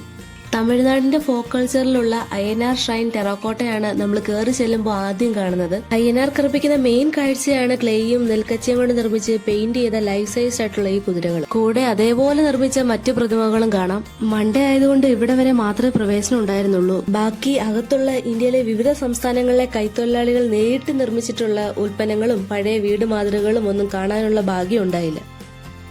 നമ്മള് ബ്രേക്ക്ഫാസ്റ്റ് ഒന്നും കഴിച്ചിട്ടില്ലായിരുന്നോണ്ട് ഈ മ്യൂസിയത്തിൽ തന്നെയുള്ള കഫേ ലോട്ടയിൽ കയറി. ആംബിയൻസ് ഒക്കെ കൊള്ളാമായിരുന്നെങ്കിലും വില കേട്ട് കണ്ണു നിറഞ്ഞു ഗൈസ്. ഇഡ്ലിക്കും ചട്നിക്കും വരെ 410 രൂപ, കേരള വെജിറ്റബിൾ സ്റ്റൂവിന് 650. അങ്ങനെ പോകുന്നു. അവിടുന്ന് ഷെയർ ഇട്ട് കഴിച്ചിട്ട് പുറത്തിറങ്ങി. മ്യൂസിയത്തിന്റെ നേരെ ഓപ്പോസിറ്റ് ആയിട്ട് കാണുന്നത് പുരാന കില അല്ലെങ്കിൽ ഓൾഡ് ഫോർട്ടാണ്. പല ചരിത്ര കാലഘട്ടങ്ങളെയും സാക്ഷിയായി നിൽക്കുന്ന ഈ കോട്ട ഡൽഹിയിലെ ഏറ്റവും പഴയ കോട്ടകളിൽ ഒന്നാണ്. ഇതുപോലെ 2 ബാഗ്സും തൂക്കിയിട്ട് നടന്നു മടുത്ത് നമ്മളൊരു ടാക്സി ബുക്ക് ചെയ്ത് നേരെ all India fine arts and craft സൊസൈറ്റിയിലേക്ക് പോയി. ആർട്ട് പ്രേമികൾക്ക് ഒരിക്കലും മിസ് ചെയ്യാൻ പറ്റാത്ത ഇടമാണിത്. മോഡേൺ ആർട്ടൊക്കെ കണ്ട് ഒന്നും മനസ്സിലാവാതെ കിളി പോയ നമ്മള് പിന്നെ നേരെ പോയത് ലോധി ഗാർഡൻസ് കാണാനാണ്. ഈ 90 ഏക്കർ ഗാർഡൻ കോംപ്ലക്സില് സയ്യിദ് അതുപോലെ ലോധി ഡൈനാസ്റ്റീസിൽ പെട്ട രാജകുടുംബങ്ങളുടെ ടൂംസും മോസ്കുകളും സ്ഥിതി ചെയ്യുന്നു. കൂടെ ഇതിന്റെ ചുറ്റും ശാന്തമായ പച്ചപ്പ് നിറഞ്ഞ പാർക്കും. ഇവിടേക്കുള്ള എൻട്രി ഫ്രീ ആണ്. ടൂറിസ്റ്റ് പോലെ തന്നെ ഡൽഹിക്കാർക്കും പ്രിയപ്പെട്ട ഒരു സ്പോട്ടാണ് ഇത്. ഫാമിലി ഔട്ടിങ്സിനും അല്ലെങ്കിൽ കുറച്ച് സമാധാന അന്തരീക്ഷം വേണ്ടവർക്കും ഇത് പറ്റിയ സ്പോട്ടാണ്. ഇവിടെ ഒരു ലേക്ക് ഉണ്ട്, അതിലൊരു ഫൗണ്ടൈനും ധാരാളം വെറൈറ്റി താറാവുകളും ഉണ്ട്. കുറെ നേരം താറാവുകൾ കുളിക്കുന്നത് നോക്കി ഞങ്ങൾ അവിടെ തന്നെ ഇരുന്നു. കാരണം എല്ലാവർക്കും അടുത്ത് വയ്യാണ്ടായി. 2 വീക്സോളമായിട്ട് കോൾഡ് ക്ലൈമറ്റിൽ നിന്ന് പെട്ടെന്ന് ഒരു മാറ്റം അത് എല്ലാവരുടെയും ഹെൽത്തിനെ എഫക്ട് ചെയ്തു. പീസ്ഫുൾ ആയിട്ട് ടൈം സ്പെൻഡ് ചെയ്യാൻ പറ്റിയ സ്ഥലമാണ് ലോധി ഗാർഡൻസ്. ഇവിടെ ചരിത്രമുണ്ട്, പ്രകൃതിയുണ്ട്, പച്ചപ്പുണ്ട്. കുറച്ചു നേരത്തെ റെസ്റ്റിന് ശേഷം വീണ്ടും അടുത്ത സ്പോട്ട് പിടിക്കാനായിട്ട് ഇറങ്ങി. ഈ കാണുന്ന വൈറ്റ് ബിൽഡിംഗ് ആണ് കൊണോട്ട് പ്ലേസ് അല്ലെങ്കിൽ രാജീവ് ചൌ. ഇത് ഡൽഹിയിലെ major commercial, financial and business centre ആണ്.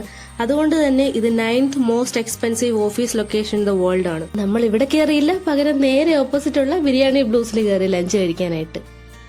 എവിടെ പോയാലും ചിക്കൻ ബിരിയാണി മുഖ്യം. അവിടെ നമ്മൾ ചിക്കൻ ബിരിയാണി ഒക്കെ ഓർഡർ ചെയ്ത് കഴിച്ചിട്ട് നേരെ കുത്തബ്മിനാർ കാണാൻ പോയി. നീണ്ട ക്യൂവിൽ നിന്ന് 35 രൂപയ്ക്ക് ടിക്കറ്റും എടുത്ത് അകത്ത് കയറി. കുത്തബ് മിനാറിന്റെ ഹൈറ്റ് 72.5 മീറ്റേഴ്സ് ആണ്. സോ ബ്രിക്സ് വെച്ച് ഉണ്ടാക്കിയ മിനാരങ്ങളിലെ ലോകത്തിലെ ഏറ്റവും ടോളസ്റ്റ് ആണിത്. 5 നിലകളിലായിട്ട് റെഡ് ആൻഡ് ബഫ് സാൻഡ്സ്റ്റോൺ കൊണ്ടാണ് ഇതിന്റെ നിർമ്മിതി. 1199 ഖുത്ബുദ്ദീൻ ഐബക് നിർമ്മാണം ആരംഭിച്ച് ഒരു നില പണിയിപ്പിച്ചു. അത് കഴിഞ്ഞ് മരുമകനായ ഇൽത്തുമിഷ് ശേഷിച്ച 3 നിലകളും പണിയിപ്പിക്കുകയും ഫിറോസ് ഷാ തുഗ്ലക് ഇടിമിന്നലേറ്റ് നശിച്ച 5ാം നില പുനർനിർമ്മിക്കുകയും ചെയ്തു. ഇതിന്റെ ഓരോ ഭാഗവും നോക്കിയാൽ ഇന്ത്യൻ ഇസ്ലാമിക് ആർക്കിടെക്ചറിന്റെ കഴിവ് മനസ്സിലാക്കാൻ പറ്റും. ഓരോ നിലയിലും വ്യക്തമായ ശൈലിയിൽ ഖുറാനിൽ നിന്നുള്ള അറബിക് ശിലാലിഖിതങ്ങൾ കൊണ്ടും ജോമെട്രിക്കൽ ആൻഡ് ഫ്ലോറൽ പാറ്റേൺസ് കൊണ്ടും അലങ്കരിച്ചിരിക്കുന്നു. ഇവിടെ നിങ്ങൾ കാണുന്നത് കുത്തബ് മിനാർ അല്ല, അലൈ മിനാർ ആണ്. കുത്തബ് മിനാറിന്റെ ഇരട്ട ഉയരമുള്ള മിനാർ നിർമ്മിക്കണമെന്ന് വിചാരിച്ച് അലാവുദ്ദീൻ ഖിൽജി പണിയിപ്പിക്കാൻ തുടങ്ങിയെങ്കിലും ആദ്യ നില പൂർത്തിയാക്കിയ ശേഷം അദ്ദേഹം മരണപ്പെട്ടതുകൊണ്ട് അലൈ മിനാർ ഇങ്ങനെ തന്നെ നിന്നുപോയി. അടുത്തതായി ഞങ്ങൾ പോയത് സരോജിനി നഗർ മാർക്കറ്റിലേക്കാണ്. ഷോപ്പിംഗ് പ്രേമികൾക്കും ഫാഷൻ ഹണ്ടേഴ്സിനും സ്വർഗം പോലെയുള്ള സ്ഥലം. ട്രെൻഡിംഗ് ഡ്രസ്സുകൾ, shoes, jewellery, perfumes, watches, home decor, electronic gadgets എല്ലാം വളരെ വിലക്കുറവിൽ. ബാർഗൈനിങ് സ്കില്ലുണ്ടെങ്കിൽ നിങ്ങൾക്ക് ജാക്ക് പോട്ട് തന്നെ അടിക്കാം. മൺഡേ ആയതുകൊണ്ട് പക്ഷേ എല്ലാ ഷോപ്സും ഒന്നും ഓപ്പൺ അല്ലായിരുന്നു. സരോജിനി എന്നത് ഒരുപാട് ബ്രാൻഡ് മാളുകളെ കടത്തിവിട്ടിട്ടുള്ള ഒരു ബഡ്ജറ്റ് ക്വീൻ മാർക്കറ്റാണ്. ബ്രാൻഡഡ് പ്രോഡക്ട്സിന്റെ ഫസ്റ്റ് കോപ്പീസ് ആണ് മിക്കവാറും. എന്നാലും നമുക്ക് ക്രിയേറ്റിവിറ്റി ഉണ്ടെങ്കിൽ ഇവിടെയുള്ള സിമ്പിൾ ഔട്ട്ഫിറ്റ്സ് കൊണ്ട് തന്നെ അതിമനോഹരമായ ലുക്സ് ക്രിയേറ്റ് ചെയ്യാൻ പറ്റും. ഞങ്ങളിവിടെ നിന്നും കുറച്ച് ഡ്രസ്സസും ആക്സസറീസും ഒക്കെ ബാർഗൈൻ ചെയ്ത് വാങ്ങി.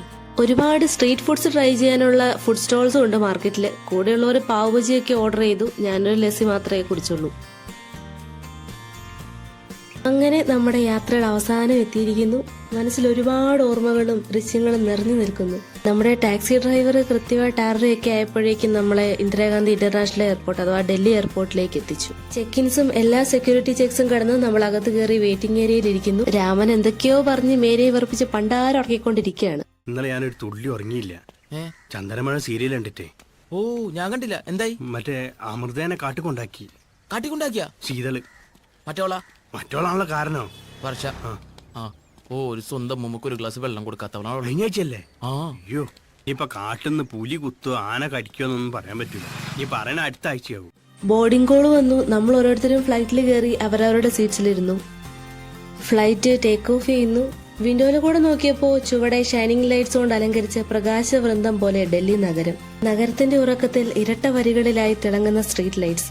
ഓരോ കെട്ടിടത്തിലും നിലാവിന്റെ നിറമുള്ള ബൾബുകൾ. എന്ത് മനോഹരമായ കാഴ്ച. നമുക്ക് പൂനെയിൽ ഒരു ലേ ഓവർ ഉണ്ടായിരുന്നു. പൂനെ ഇന്റർനാഷണൽ എയർപോർട്ടിലെ കുറച്ചു നേരത്തെ വെയിറ്റിംഗിനൊടുവിൽ നമ്മൾ ഫ്ലൈറ്റിലേക്ക് പോകാൻ എയർപോർട്ടിന്റെ ഷട്ടിൽ ബസ്സിൽ കയറി. റൺവേയുടെ ഇരുട്ടിൽ നീളുന്ന യെല്ലോ ലൈറ്റ്സ്, പാർക്ക്ഡ് ഫ്ലൈറ്റ്സ്, അവയുടെ ഷാഡോ ഷേപ്സ് നല്ല ഭംഗി കാണാനായിട്ട്. നമ്മുടെ ഇൻഡിഗോ ഫ്ലൈറ്റ് കുറച്ചും കൂടി മജസ്റ്റിക് ആയിട്ട് തോന്നുന്നു. ഫ്ലൈറ്റിലേക്ക് കയറുന്നതിന് മുമ്പ് ഇവിടെ എയർലൈൻ സ്റ്റാഫ് നമ്മളൊരു ഫൈനൽ ചെക്ക് ചെയ്യുന്നുണ്ട്. ബോർഡിംഗ് പാസ് കാണിച്ചിട്ട് ഓരോരുത്തരും ബോർഡിംഗ് റാമ്പ് വഴി കയറുന്നു. ഇത് നോർമൽ എയറോസ്റ്റെയർ അല്ല, ഇൻഡിഗോ പോലുള്ള എയർലൈൻസിന് ഉപയോഗിക്കുന്ന easy access passenger boarding ramp ആണ്. ഇതിൽ കയറുമ്പോൾ വീണ്ടും ഒരു ത്രില്ല്, ഓരോ ചുവടിലും ആന്റിസിപ്പേഷൻ. ഫ്ലൈറ്റ് ടേക്ക് ഓഫ് ചെയ്യുമ്പോൾ ചുവടെ പൂനെ സിറ്റിയുടെ അതിമനോഹരമായ പ്രകാശ കാഴ്ച.